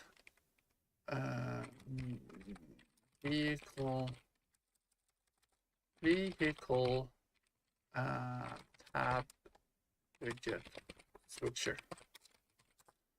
Okay. These are just for filling. That is not something we are putting in code. Or we put it in code, but these things will be dynamically created. And right now, this is just a vehicle storage, so that is going to be controlled through code. We can save that. So let's start putting in the information we need into our widget switcher. I'm gonna move that guy, and I'm gonna go into my fitting menu, close all these tabs, UI, widget, and fitting overlay is this guy, right? So how do we do this to, that's nothing I can do. I only have one screen for this, for the stream. Can't do much about that. So what we're gonna do here, let's get our, need to get something, boom, and put some dividing information. Just so this is gonna be vehicle fitting information window. So all right, so what the hell do we have here? Start from the top. What do we need to control? We don't need to control that. We don't need to control the background image. We do need, in the header box, we're going to have a U-text, two U-texts, and a image. So we're gonna have U-text box there. We can copy this guy. We're gonna have 1, 2, and I'm gonna have an image. Did we have an image? We actually don't. Interesting. Okay. So I'm gonna do that. I'm gonna set that to U image. Do we have any here? No. So I'm gonna do class U image, and let's see here. So I'm gonna set this there, vehicle name, copy that, set that there, boom. Oh, come on. Okay. I don't know what the hell I was doing here.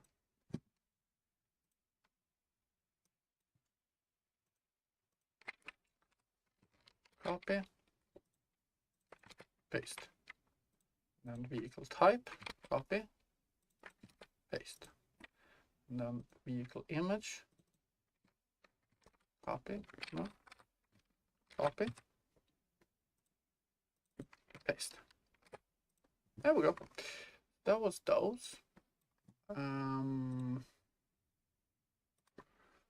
then we're gonna have tab box. So we need all of these. And these are,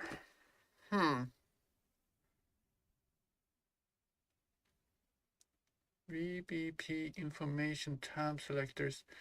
Let's take a look. It's that one. I think I need to put that into, I need to get the child. Let's see, class settings, information tab selector. That's what I need. So let's do that. U information tab selector. And we go down here. I'm gonna have offensive tab. There. Oh shit. Yeah, they need to have the same name here. I need to remove that space there, I guess. And this is defensive tab. And this is other tab. Tab. And then we're gonna have, oh shit, come on. And then we're gonna have fitting tab. And then we're gonna have, there.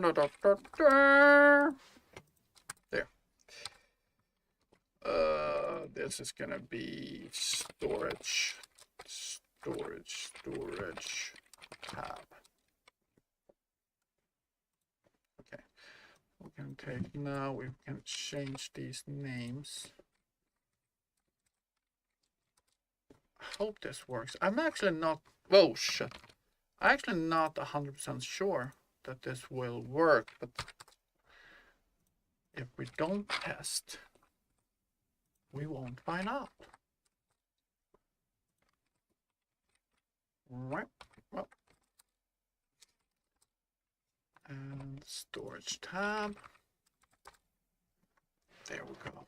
Save and Oh, really now? Really now? All right. So, shit. Storage tab. We're going to control this in code anyway, but you know, for now, till we do, tab name, so pensive, and then we're gonna have fitting tab there, and we're gonna have defensive tab here. Boom. Cool. That's that.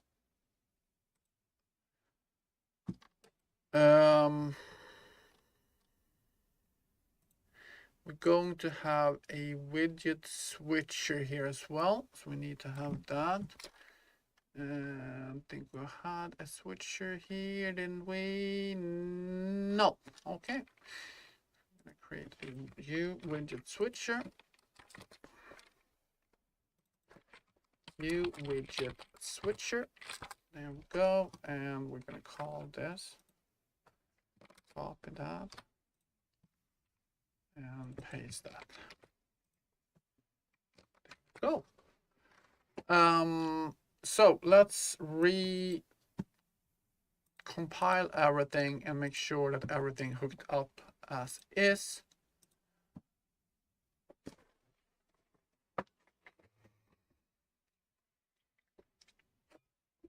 It should, if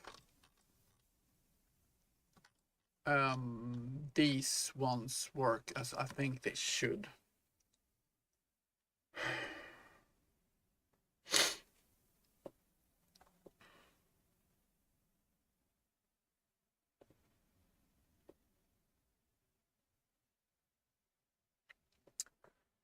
Bum, bum, bum, bum, bum, bum.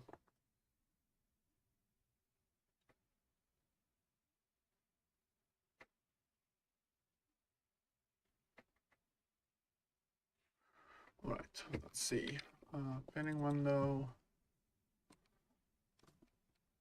Yeah, it doesn't really like that. Vehicle name and vehicle type. Huh, so all these tabs work, but it had a problem with the vehicle name size box. Oh shit! It's not size box. What the hell? Oh, this is you text block. That's why. Okay, you text block. There we go. So we'll relaunch those. Boom.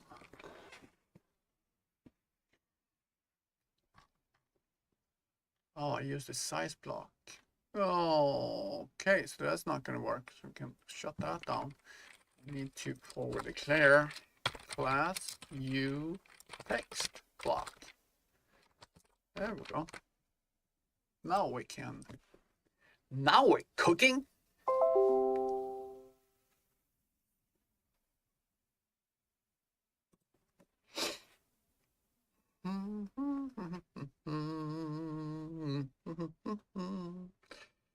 If I have a server, well,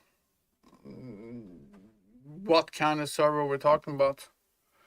I have a Discord, exclamation mark Discord. If there's a Discord server you're talking about, if you're talking about a physical server, I don't have one on right now. I do. I mean, what do you mean a server? Server machine? No, I don't.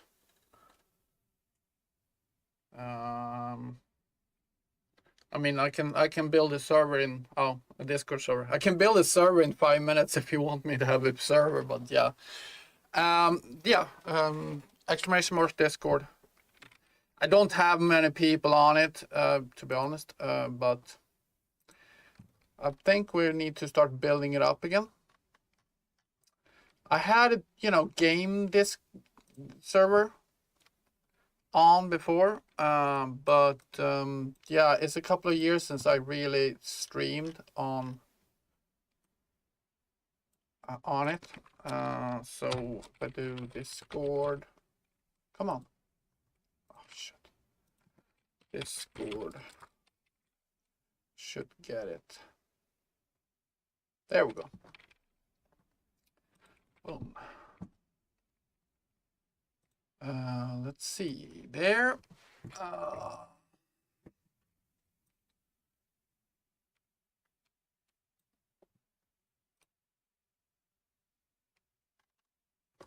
All right, where are we? Where are we? Bum, bum, bum, bum. So now it is binding up my widgets, all of them. So everything looks good. Cool. I actually don't know how to proceed here, but we need to get a couple of these into. We actually need to get all of these need to come into my controller, because I have a, so my system, how I set it up is that you have a widget. This is the actual widget, right? With every widget I have a controller. So if I go into the C++ code on my widget, this is all there is. There's nothing in here. So this widget is the base for my overlay, my fitting menu window, or what do you call it? This window is this overlay. Every overlay have a controller that controls all the functionalities in that widget. And if I look at my overlay widget controller, no, that's not the one we want. We're going to look fitting menu. We're going to go to my fitting menu controller. So this is my fitting menu controller, and it got all the functionalities for my widget. So all the code that's controlling this this menu is in my fitting menu controller. So what I need to do now is that get all these new items that I just created in my menu, in my overlay. All these things are from here to here. They need to be passed into my controller. And to do that, because this particular widget or this fitting window is quite big, I have a struct that I'm combining all these things into. So I can easily just pass all that information into the controller. So we're going to go into data here, and we're going to look at my fitting vehicle data, fitting menu data. Here we go. Here's the struct. So we're just going to pass in all that information from our overlay. So basically all these things need to go into my struct. So we start with that, paste it at the end. There, boom. Shit, I want my, damn, what the hell am I doing? I want my comment here with me as well, so I know what I'm working with. There we go. And we're going to remove everything in the U properties and just replace it with an empty.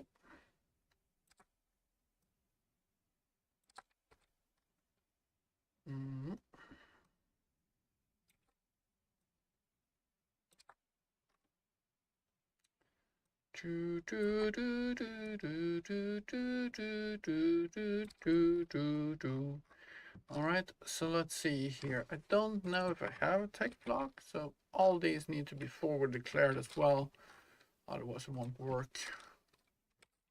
Plus, there. I got U information text. Absolutely, I already had that. Oh, cool. U image. I don't know if I had that. No. Class. Boom. image. Widget switcher, did I have that? No. Okay. That's that. Okay. Cool. Now we need to, of course, creating this constructor, I guess is what it's called. So we're going to let's see here. So let's start with the let's do this. Boom, boom, boom, boom, boom, boom, boom. Okay. Let's do that, do that, do that. All this data is, don't need any of this.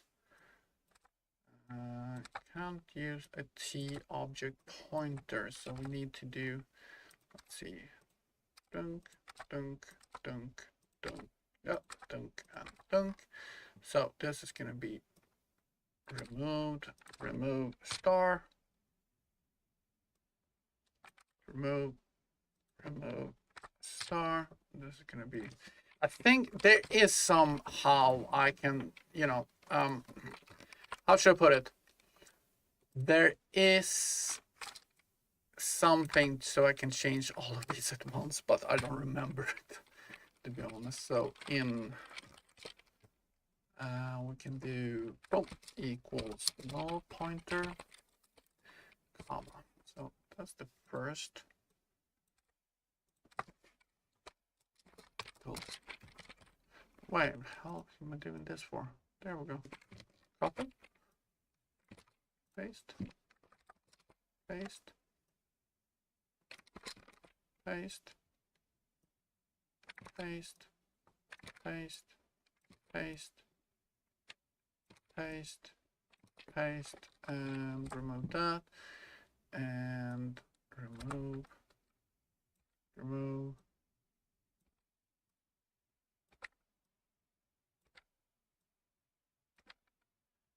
And that, and that, and that, and that, and that, and that, and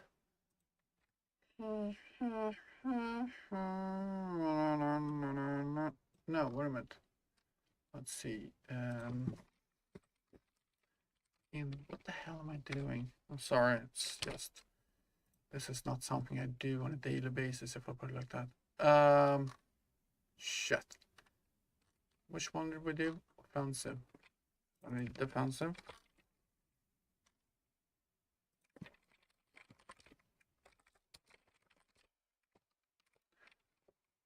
And I'm gonna do other.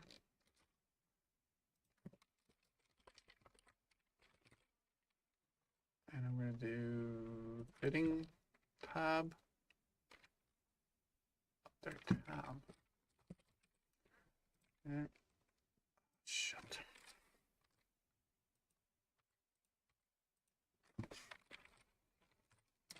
In fitting tab. Storage tab.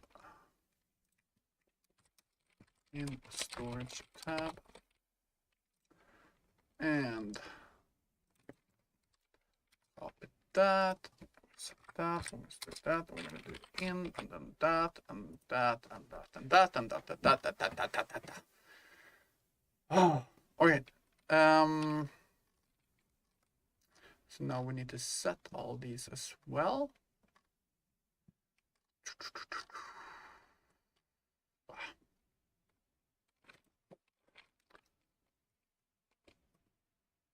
Let's see, so we'll copy that. I don't know. This is probably not the best way to do this, but this is how I learned to do it. So vehicle name in vehicle name. Vehicle type. Yeah, sure. Shoot, man.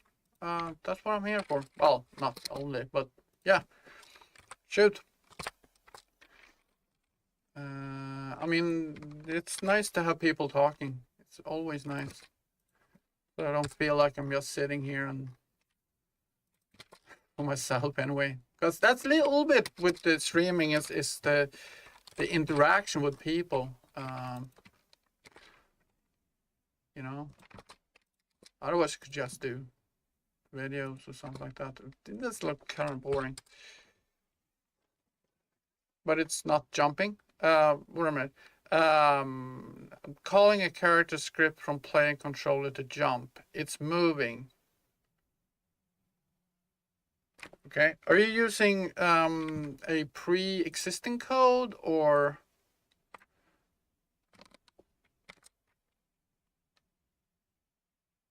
Okay. First of all, are you using C++ or blueprints? That's the first thing I'm gonna ask. Image.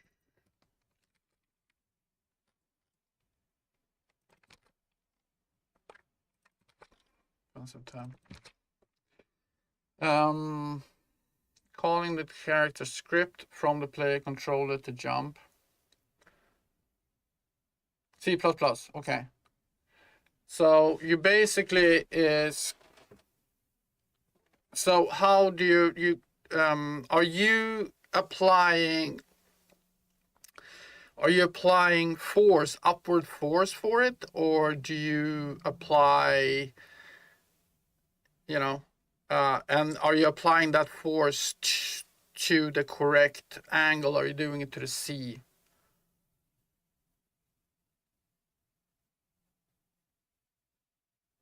Because I don't have any code for jumping right now in front of me, but if I remember correctly, when you're applying some kind of upward force to get it to jump off the ground, and then when it's leaving the ground, you use a blueprint. If he's jumping or if he's touching the ground. If it's not touching the ground, then you move into a jumping animation, and then you are, and as soon as it add force or add impulse, both not showing any action. Yeah.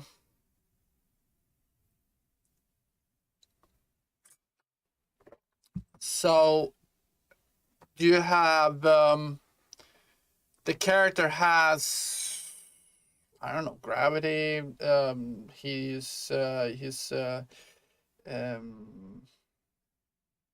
stuff like that. You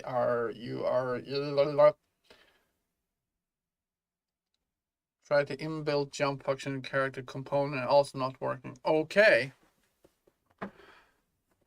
That, honestly, I don't know. The only thing I have to do is, you have to show code somehow. That's sorry. The thing is that it could be a bunch of things. Yeah, right. That's exactly what I was thinking. That open a blank FPS project, look how they coded jumping a cockpit. Yeah. You can, if I remember, you can probably, if you do a C++ project and doing an empty first-person shooting project in C++ project, I think you should be able to see how they do the C++ side as well.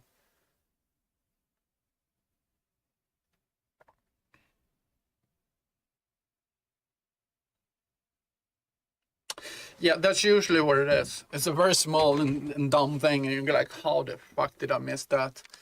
That is usually how it works. I do it all the time. Something stupid like order operation is something I do very, very a lot on mistakes from. So yeah. But I think that unknown suggestion to open a project, brand new project, and just look at how they coded it is probably the best solution at this point.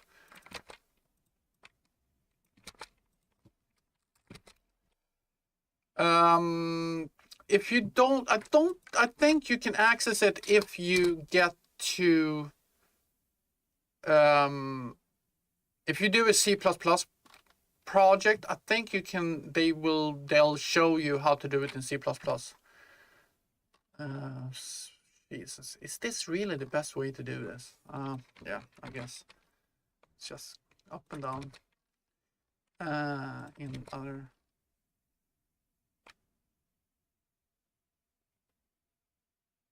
Yeah, you're supposed to do it in the player controller.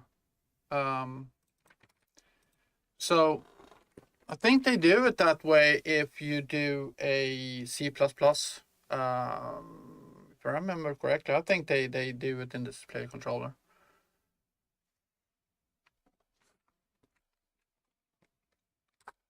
They probably don't do it in the player controller in a blueprint version of it. But I mean, yeah, everything I do is in the player controller, so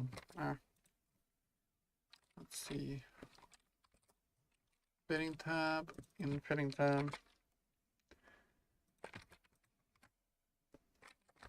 This is where Discord servers come into play, you know. Get a lot of help from other people that you know. I'm not the best, I can tell you that straight up. When it comes to character and character movements, I am not the best. I have to Google basically everything. Using ChatGPT as well, so that is always a way. You know, when I'm really stuck, I'll turn to ChatGPT and go like, how are we solving this problem?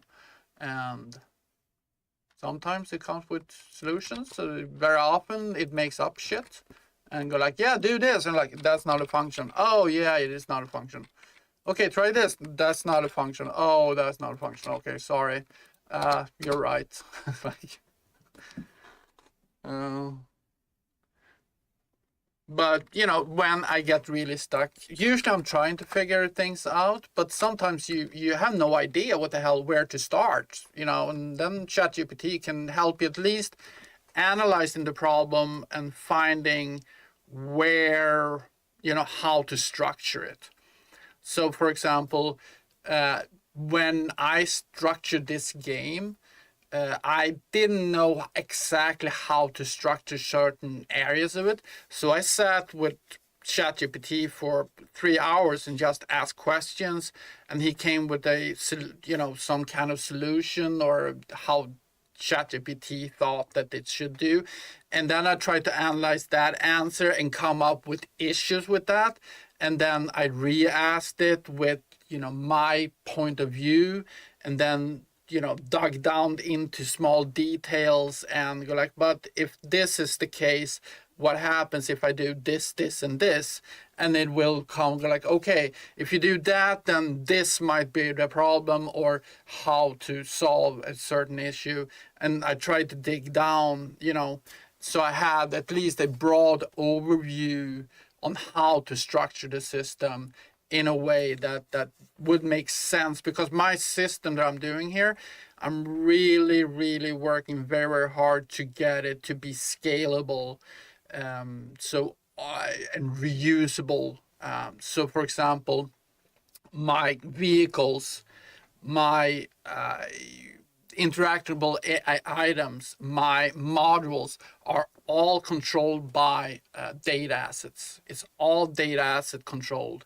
So if I want to add a completely different asset, a different ship, a different vehicle, a different box, a different, you know, put a freaking stone in the world, it is totally controlled by, I'm creating a new data asset, and that's what's controlling what is being shown on the screen and how we interact with the item.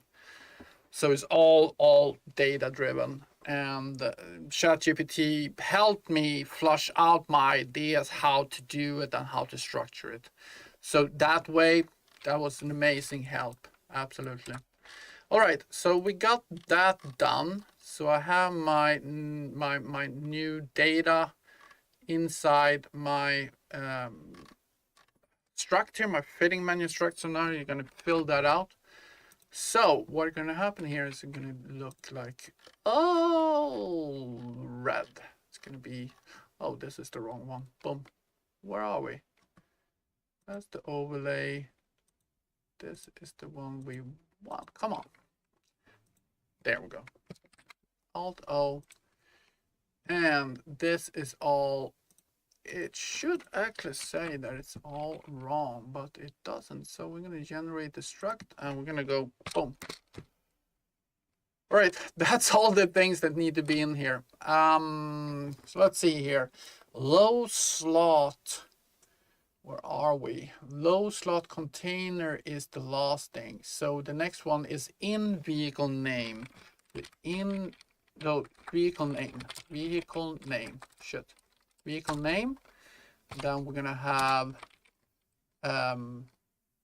vehicle type. Boom. And now we're gonna have that was stupid to call it type, but yeah.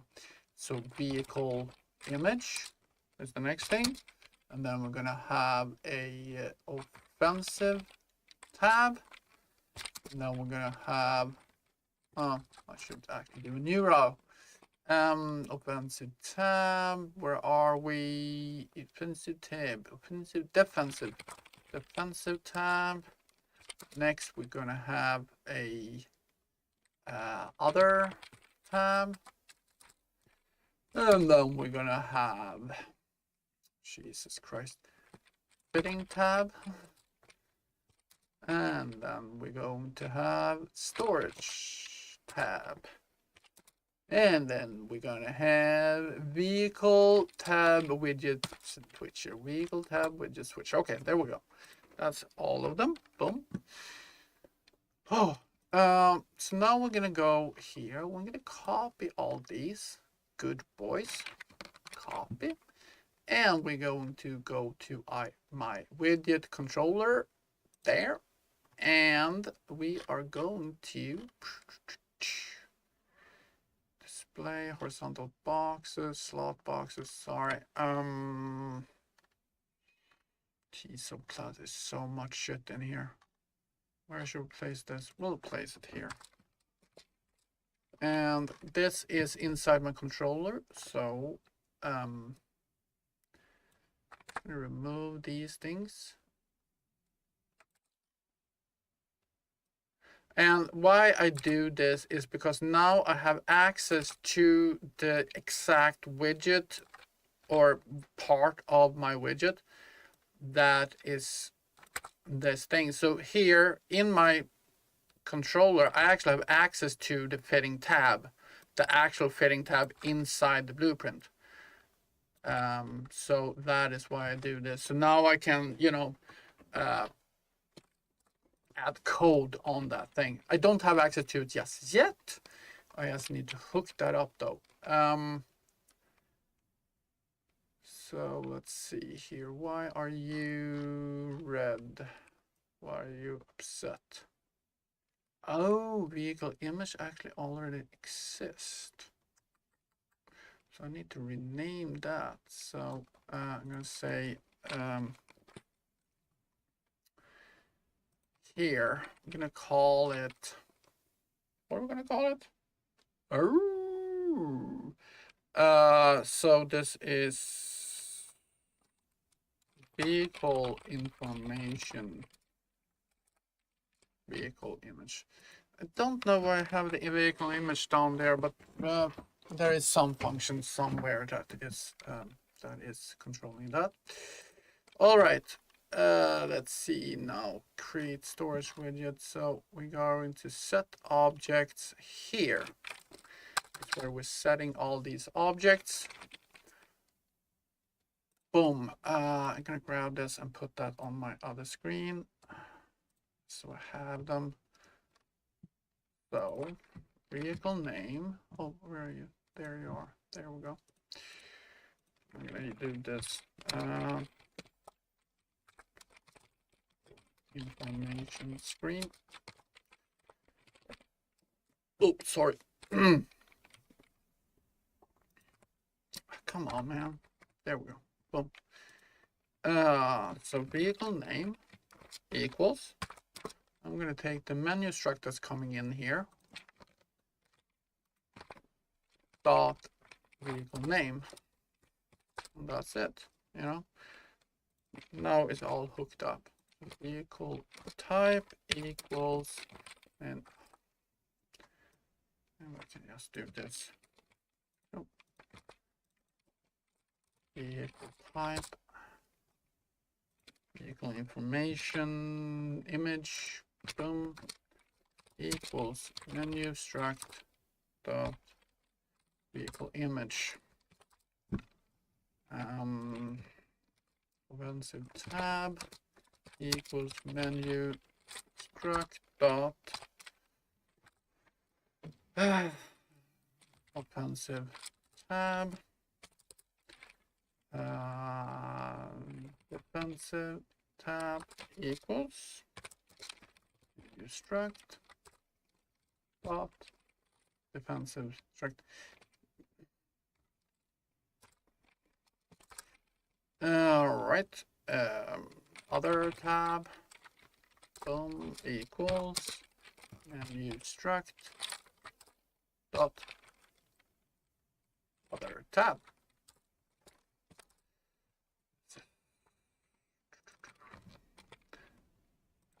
This is when you get a thing with so much information getting passed on. It's just very important to just take it slow and easy, because all of a sudden, otherwise you just sit there and go like, holy shit, what the fuck? Yes, crashed. I have no idea. I have no idea where it crashed and why it crashed. Well, usually you can figure it out pretty fast, but at least what the reason behind this crash is. But sometimes you just want to take it nice and slow, step by step, to make sure that everything works as it's supposed to. Come on, where's my equal? Where's my equal? There. Menu struct dot vehicle tab widget switcher. Right. So now we got that in place. Now we have access to all this stuff. Whew. So we can close down that. We don't need that. We don't need the fitting menu overlay. So now we're gonna just try to figure out step by step what the hell are we doing in here. I'm gonna move that. But before that, I need more coffee. So I'll be right back. Get some coffee. There.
All right, I'm back. Thank you for stopping by, everybody.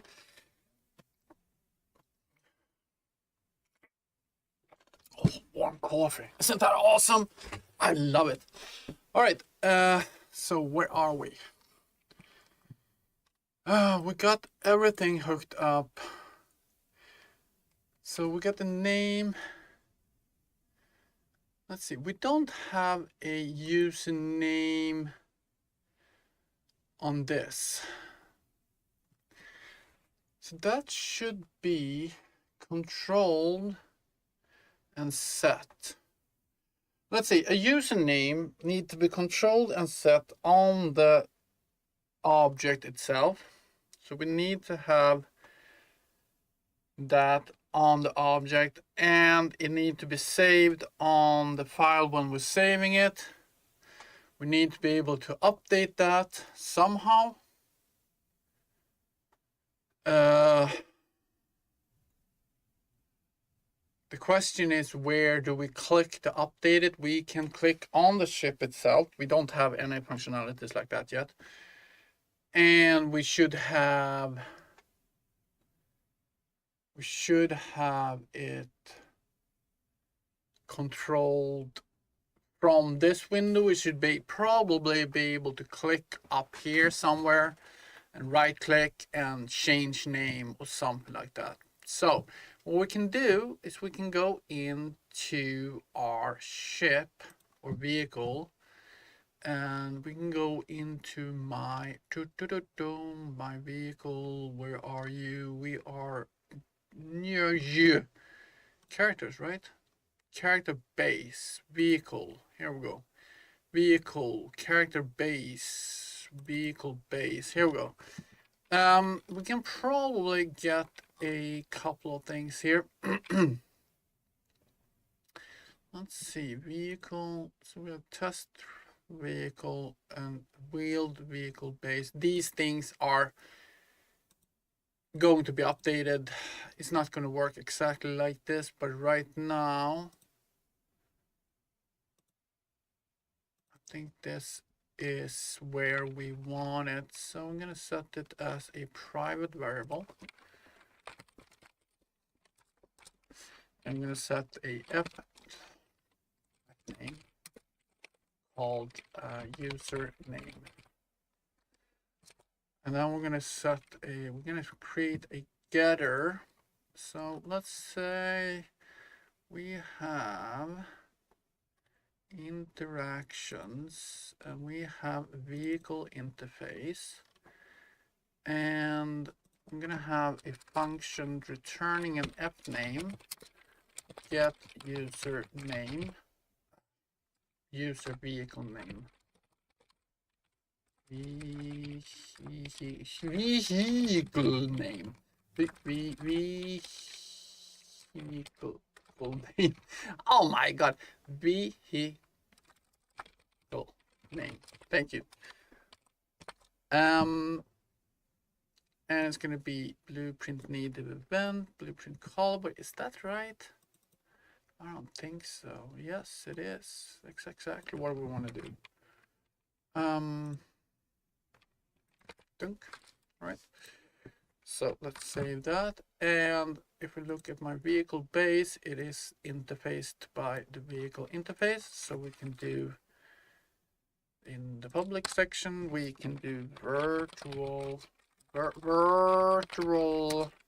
f name get user vehicle name implementation. And we're going to say user vehicle name here. Boom. And we can just define that. We're going to return user vehicle name. Now, I was just want to set this to equals to an f name. And we're going to say user vehicle name from class. Let's gonna call it that. So now we can at least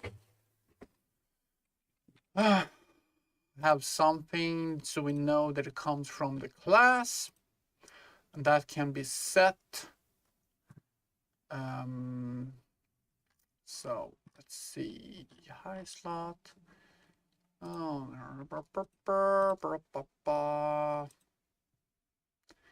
vehicle base, vehicle base. There we go. So where are we? So set objects. After we set objects, on storage button clear. Blah, blah, blah, blah. Jesus.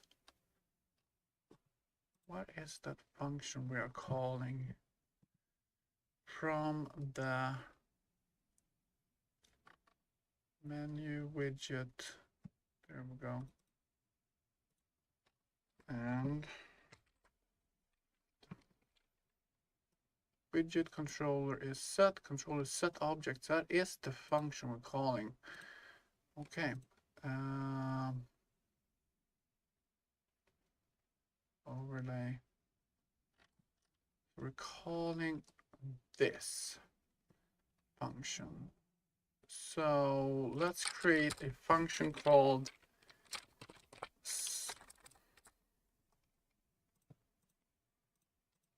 slot set vehicle information. This is just to start it out, you know, then we can update it as we need. Let's see, fitting menu here. We're gonna get a, I don't know.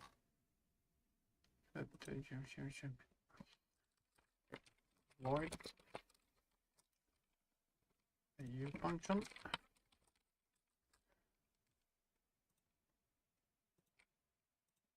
There we go. So now we can start adding some all the information they need to update, everything that need to happen at the different places that it need to happen. It can be controlled in here. So let's see here. Boom. Now wait a minute. The overlay. There we go.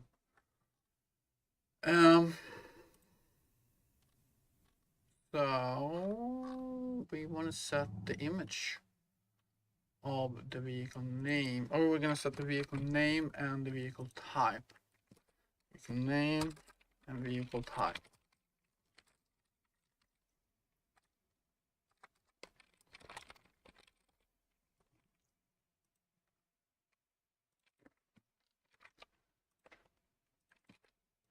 So we're going to get a function called set header information. That's the first one we're going to call. So we're going to create that.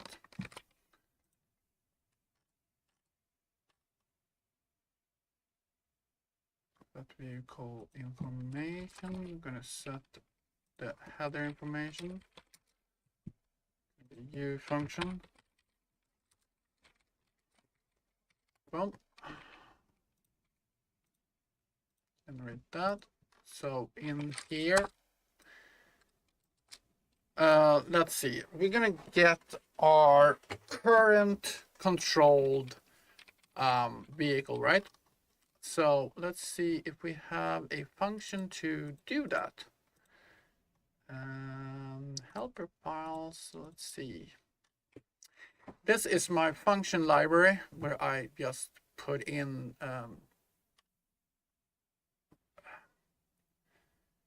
things that will help me, that I can grab from all over the place. So I get current avatar, I can get that. So that is a player controller I need the player controller, and I have the, let's see here. Oh.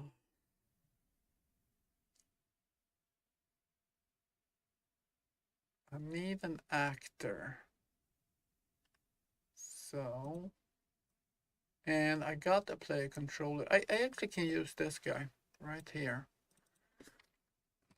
just need a player controller, and I have that. So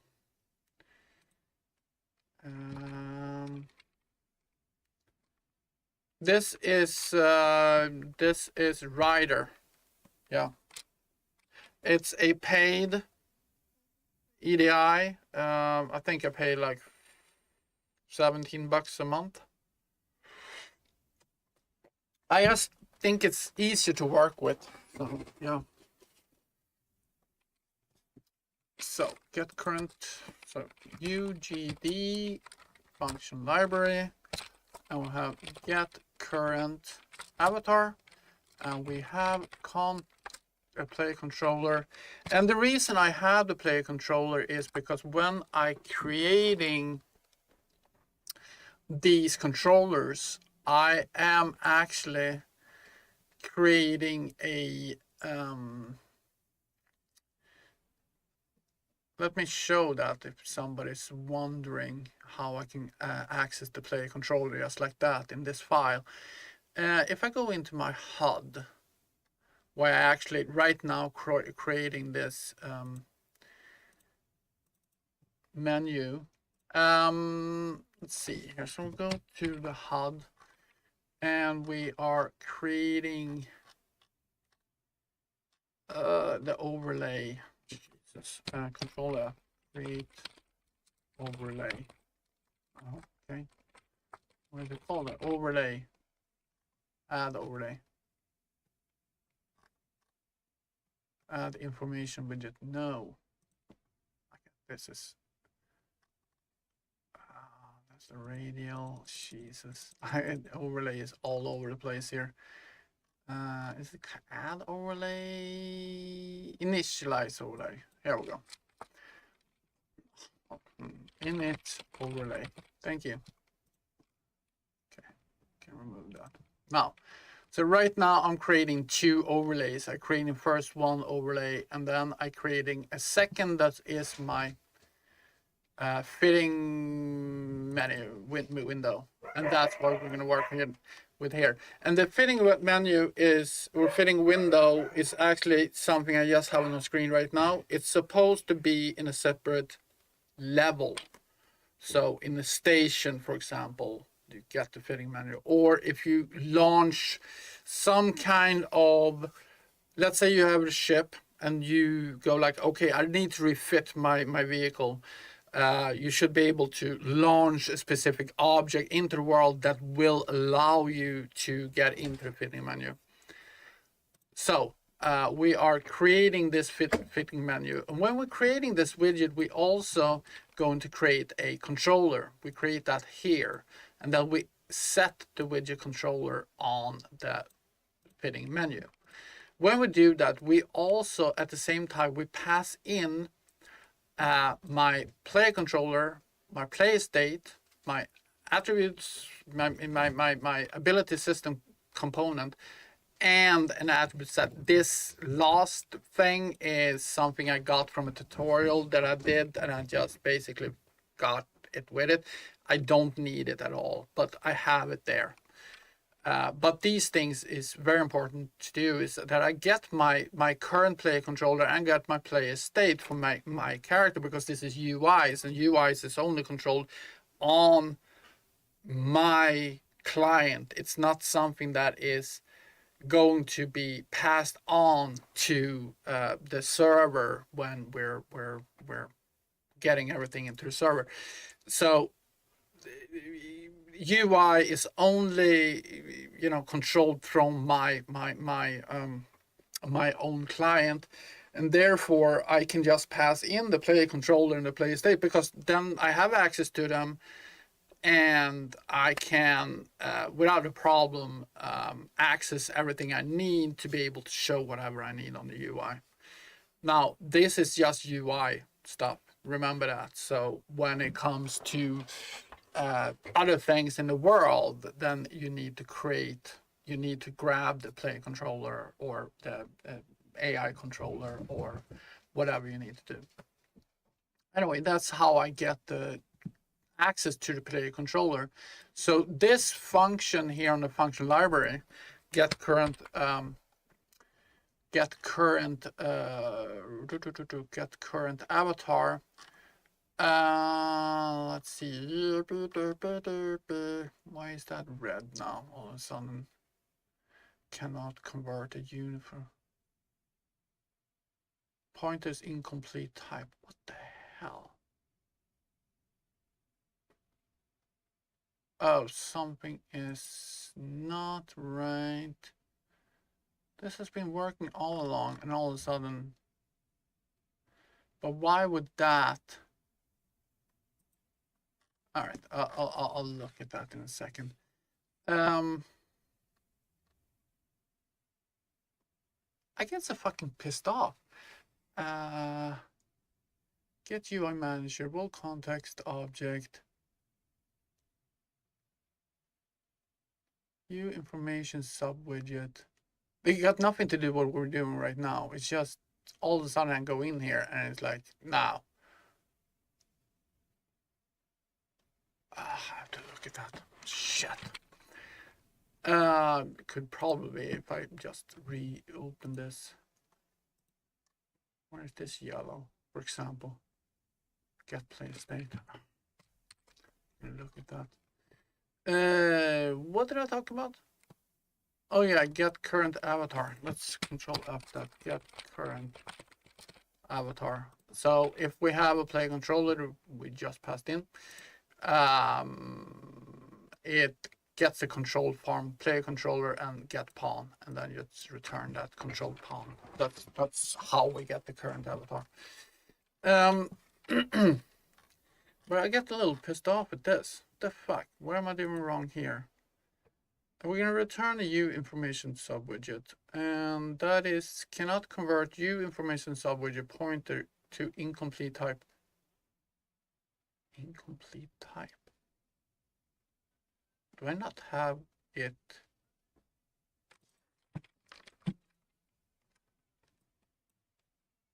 Here, is that it? Some shit like that. I don't really need it, but include. Where is it? U information subwidget. UI. U information there, and it's that one, and I'll just delete those. No, got nothing to do with that. So what the fuck? Oh,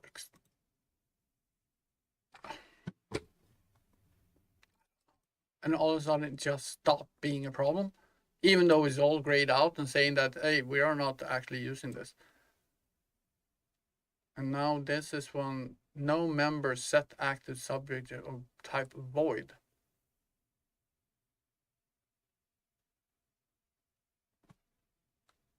This is just sometimes, you know, you go through the code and you're like, what the hell is going on here? Set active, get active, set active subwidget.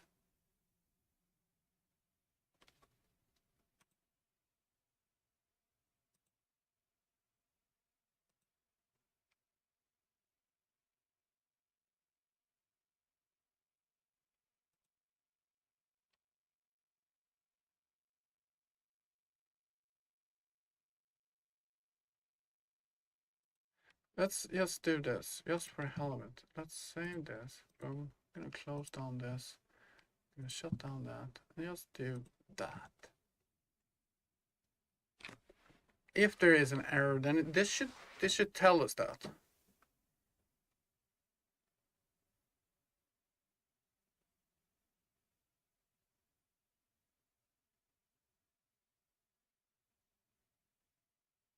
And it says it's no errors. All right, I don't know. That should work. Anyway, sometimes it's just you encounter problems that actually is not a problem. It's actually working just fine. All right, so we have an actor here, a actor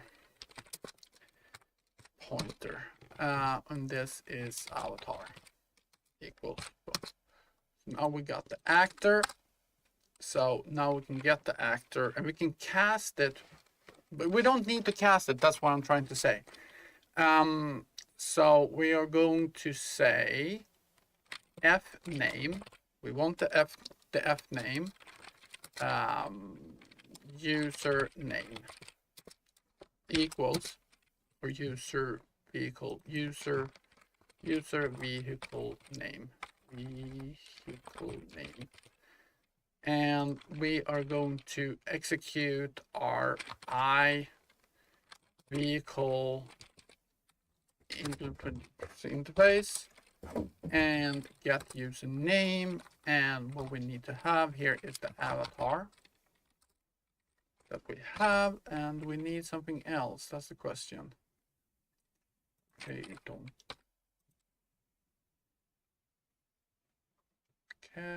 call to non-static without object argument. Do I need to do something else? Yes, because this is wrong.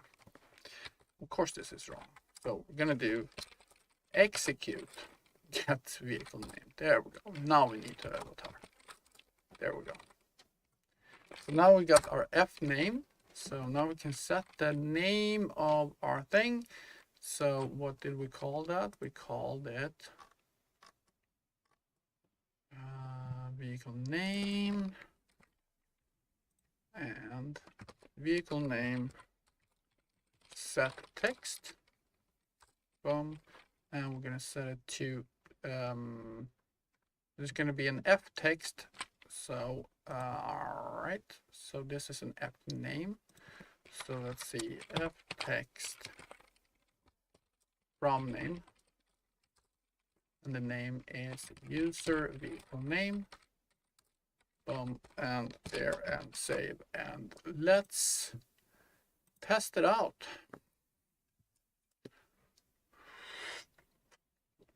If everything works, it should just say basically name from class or some shit like that. I don't remember exactly what I put in there, but that can be changed when we're loading in our vehicle. That was Cold Chain. You coming in here and farting? What the hell is that all about? Coming in here, all I hear is Cold Chain. That is not nice. That is not nice. Not nice at all. That's just nasty. Yeah. Opening the door, sneaking in here, and then laying down the line and says, "Hello, I'm right here. Right here."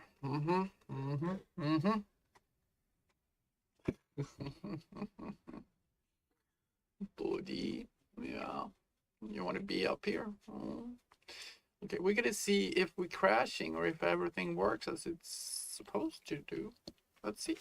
Let's click that and vehicle name from class. So we got the name from the class. Awesome. Exactly what we wanted, right? So that can be set up. Okay. Hold on. It's all excited, so I'll be right back.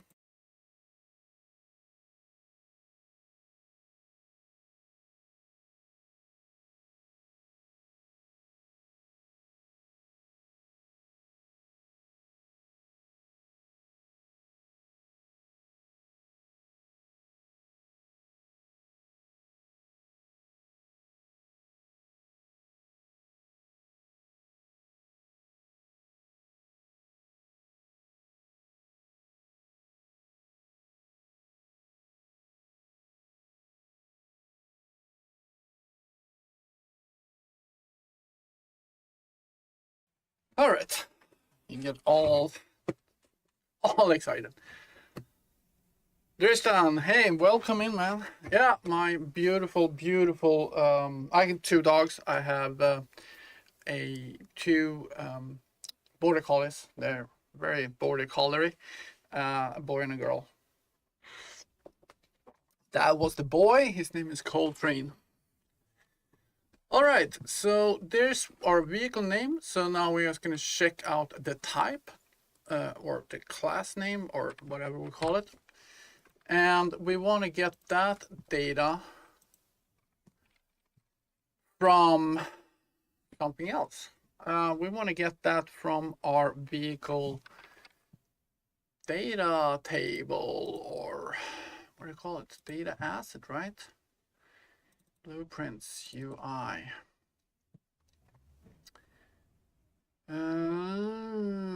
Not UI. We will go to data table there.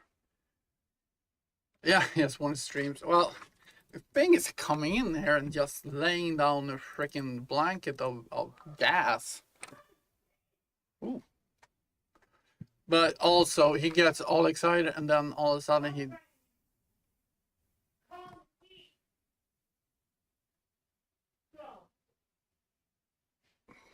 All right.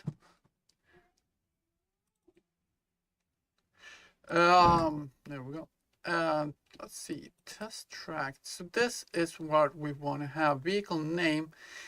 And the question is, if we're gonna get it from our data asset or if we're gonna get it from the data table. This is we got the vehicle name here as well. I mean, right now it's just a test name. So we should just get it from there. I think that's, why drill down if we don't need it? If we don't need to drill down to the act and load in the data assets, we can just get the name from the vehicle name here. That should be easiest things to do. And to do that, I have another function on my function library, and it's called, let's see, get vehicle, get current avatar, interactable module. There we go. Get vehicle data table. So we can get that. So we do a U data table pointer called vehicle data table. Let's start with that, and then we're gonna do UGT no equals, let's see, what the hell, UGT function library, boom, get vehicle data table, spelled with a TA in capital, but that's fine. And we're just going to use this as a vol context. So that's the data table. So what we can do is we can say that this is a U vehicle data table. No, it's a U data table. Hold on. U data table. This is, something I'll have to think about exactly, because it's not a data table. You just want a data table. Vehicle data table. That's a data table. We want to get a row, and it's going to be a row of the type. Let's see. Oh, shit. I've done this like 55 times now, but I keep not remembering. I really need to start remember exactly the code for these things. Let's see here. Controller, blah, blah, blah, blah, blah. Vehicle, current, Jesus. Create widget. And I should remember exactly where we're getting the data to. I think I'm passing in data assets in there.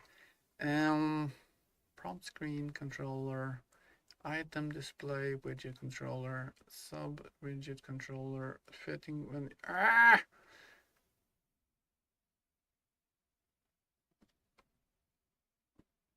shit. Okay, let's see. Maybe I do it here. So the new data assets, no data table. I have it twice. There we go. U data table, that's what we wanted to do. Here we go. Let's copy this stuff and let's get it up there. And we can just redo it. Boom, there we go. So this is what we have. We have that data. Oh shit, that needs to be redone though, because we don't need to do it that way anymore. So I'm gonna do that. I'm gonna go down here. Boom. Data table. Boom. And this is the vehicle data table. I'm getting from the wrong place nowadays. And now that should work. Still, it's fine. 2, 3. Because this is how I used to do it. In the old days, 2 weeks ago, something like that. That's the old days. So we got the vehicle row is a null pointer, and we need the row name, and we're going to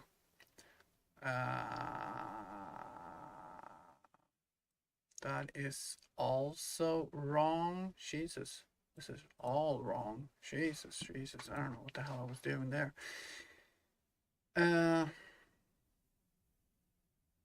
So I need the row name, which is an F name, and that is a I have that function on the, is it I vehicle? I vehicle interface execute get vehicle ID, which will return an int32. So that is the wrong thing. Okay. So I used to I got a couple of different interactions or interfaces that just give me the wrong, different types of information depending on where I call it from. So vehicle interface gives me an int32, which I don't use anymore because I've been changing that up. So I need to look at my vehicle base character, vehicles, and vehicle base, and where is my the character base? I have it on. Help attribute set by get begin play. Now, where the hell do I have that then? Is it down on my test wheel? No, that is because this is where I needed to redo it. No, Jesus, what the hell? Get user vehicle name. That's the one there.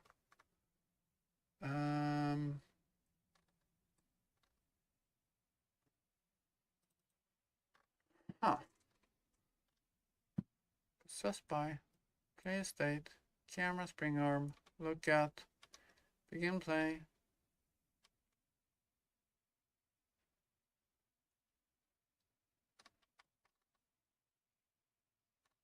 I haven't really worked with the vehicle characters.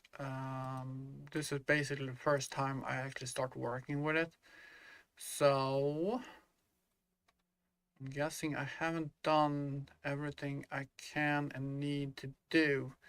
So what we're gonna do here is, where the fuck is the ID though? Target, vehicle, component, vehicle. Where is it calling that from?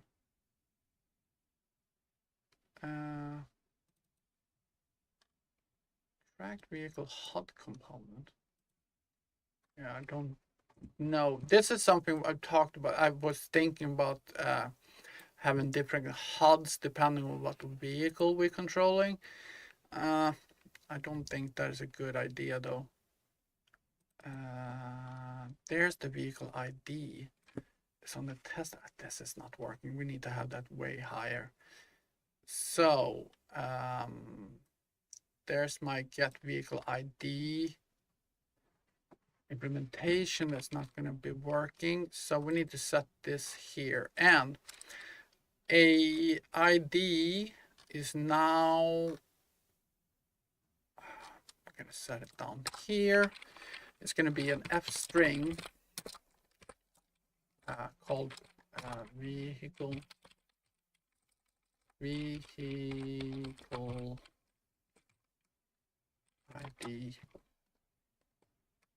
Didn't I call the other one exactly the same thing?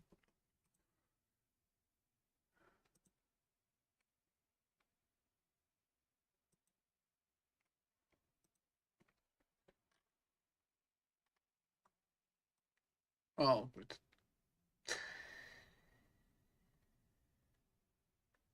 shit. I don't know. I don't know if this is gonna work. Vehicle ID. All right. Let's see. Let's take a look at our data table here for vehicles, though. Yeah, it got a row name. So I need to start working differently here. Okay. So right now I'm actually using a number, because if we look at the other ones we have, how I've been reworked these is that I have MOD underscore 001. That's the way I'm trying to implement it now, like interactable dot 001. Jesus, I really need to get it to. So I really have different systems for each one of these, and that is not going to work. However, I need to start working with them as a F string instead. Okay, so that's a rework totally. That is through the entire system. So it's going to be in the save system. It's going to be in everywhere. So that is something I need to work on. So right now then, let's just get it as we're doing right now. So we're going to close everything to the right. And so we'll get it like this, I guess, then. Execute get vehicle ID. And yeah.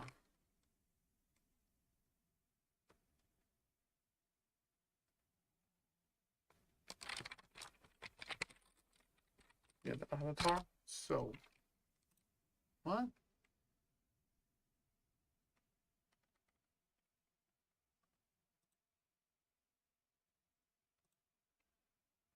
What is wrong with this one? All right, so because this is going to give us a int, I need to make that to a string, reader, and so on and so on. So let's see here if I can copy that what I did here.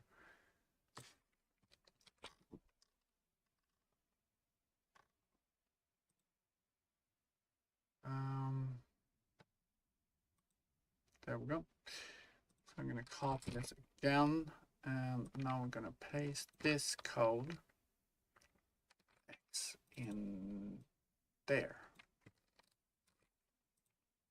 Now that's going to work. All right. Row name, vehicle row, data table is that one. There we go. And we don't want this. Jesus, I really need to rework this whole freaking thing. Isn't that awesome when you find out that like, oh, this is not going to work. This is not going to work. Oh, this is going to be a nightly task for you. This is where you're going to sit. I'm not going to do it on stream because that is something I'm going to go back and forth and just do.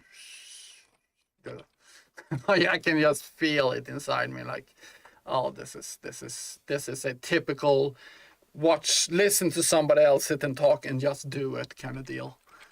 So we're gonna set text anyway here, and we're gonna set it to this guy, vehicle row, and we are going to get the vehicle. Hey Astron, thanks for the subscription, man. I really appreciate it. Vehicle name, and that is going to have to be, this is an F text, and we need to do it from string, I think. Let's see. That is an F name, F string. I have to check that out. So I need to go into my data and item and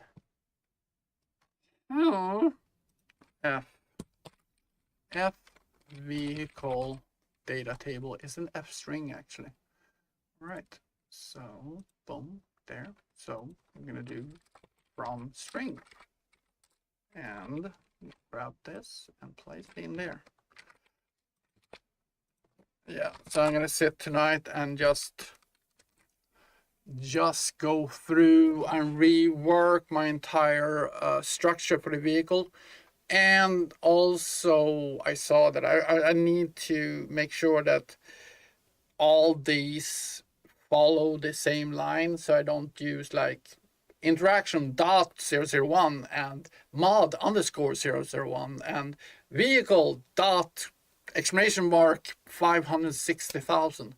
You know, they need to follow the same structure, otherwise it just becomes so insanely hard to work with it further down the line.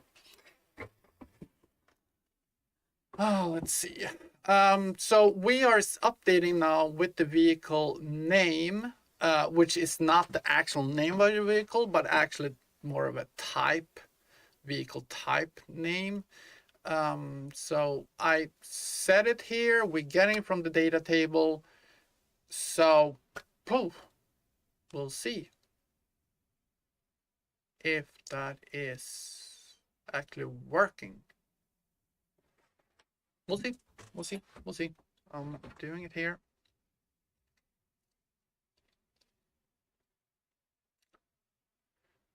I will do a stream tomorrow as well. Hopefully we'll get that. Yeah, test tracked vehicle is from the data table. Awesome. I will do a stream tomorrow continue on to work with this. Absolutely. Last Sunday, I thought that Sundays might not be a good day to stream, to be honest. I don't know. We'll see what I feel like. I don't want to do it every day either. I want to have at least one day a week I'm not streaming. Anyway, so now we got the vehicle name from the class. We got the name from the data table. And that is all related to the actual avatar we are controlling right now. And let's see, everything seemed to work. Yeah. Hey, move it. Anyway, 5 years old.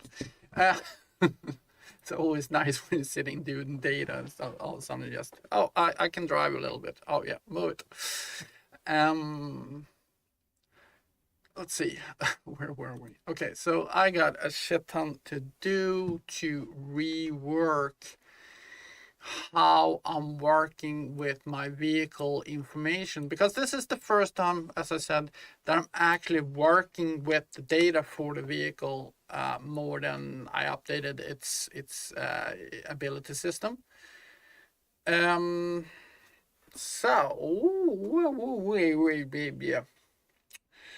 I'm gonna do, it's 17:30 here right now. And I think what I'm gonna do is I'm gonna take a dinner break, and then I'm gonna sit down and start analyzing how I can update all this shebang.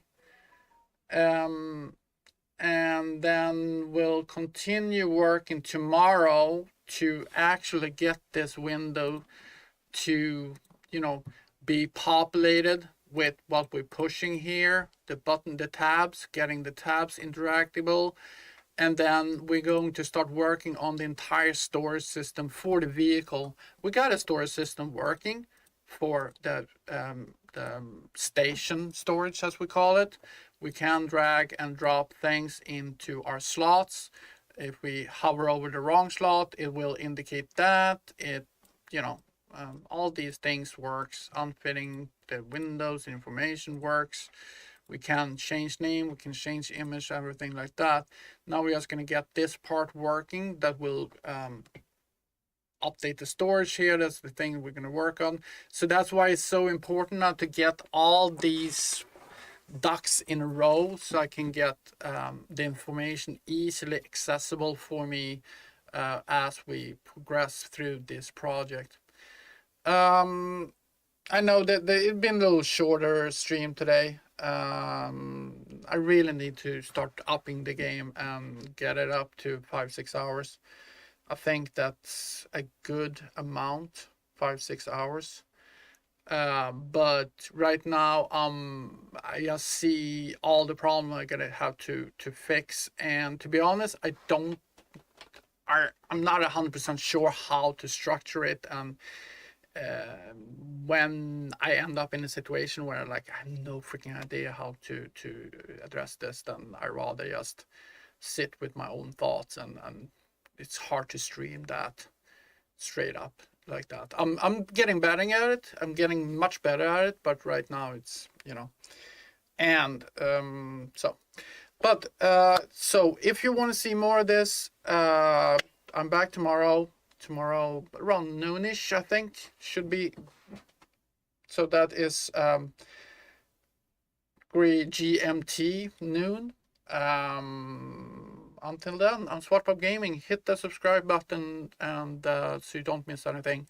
And we'll work our way through this. So we got this far and away today. So I'll see you tomorrow, and have a good one. Exclamation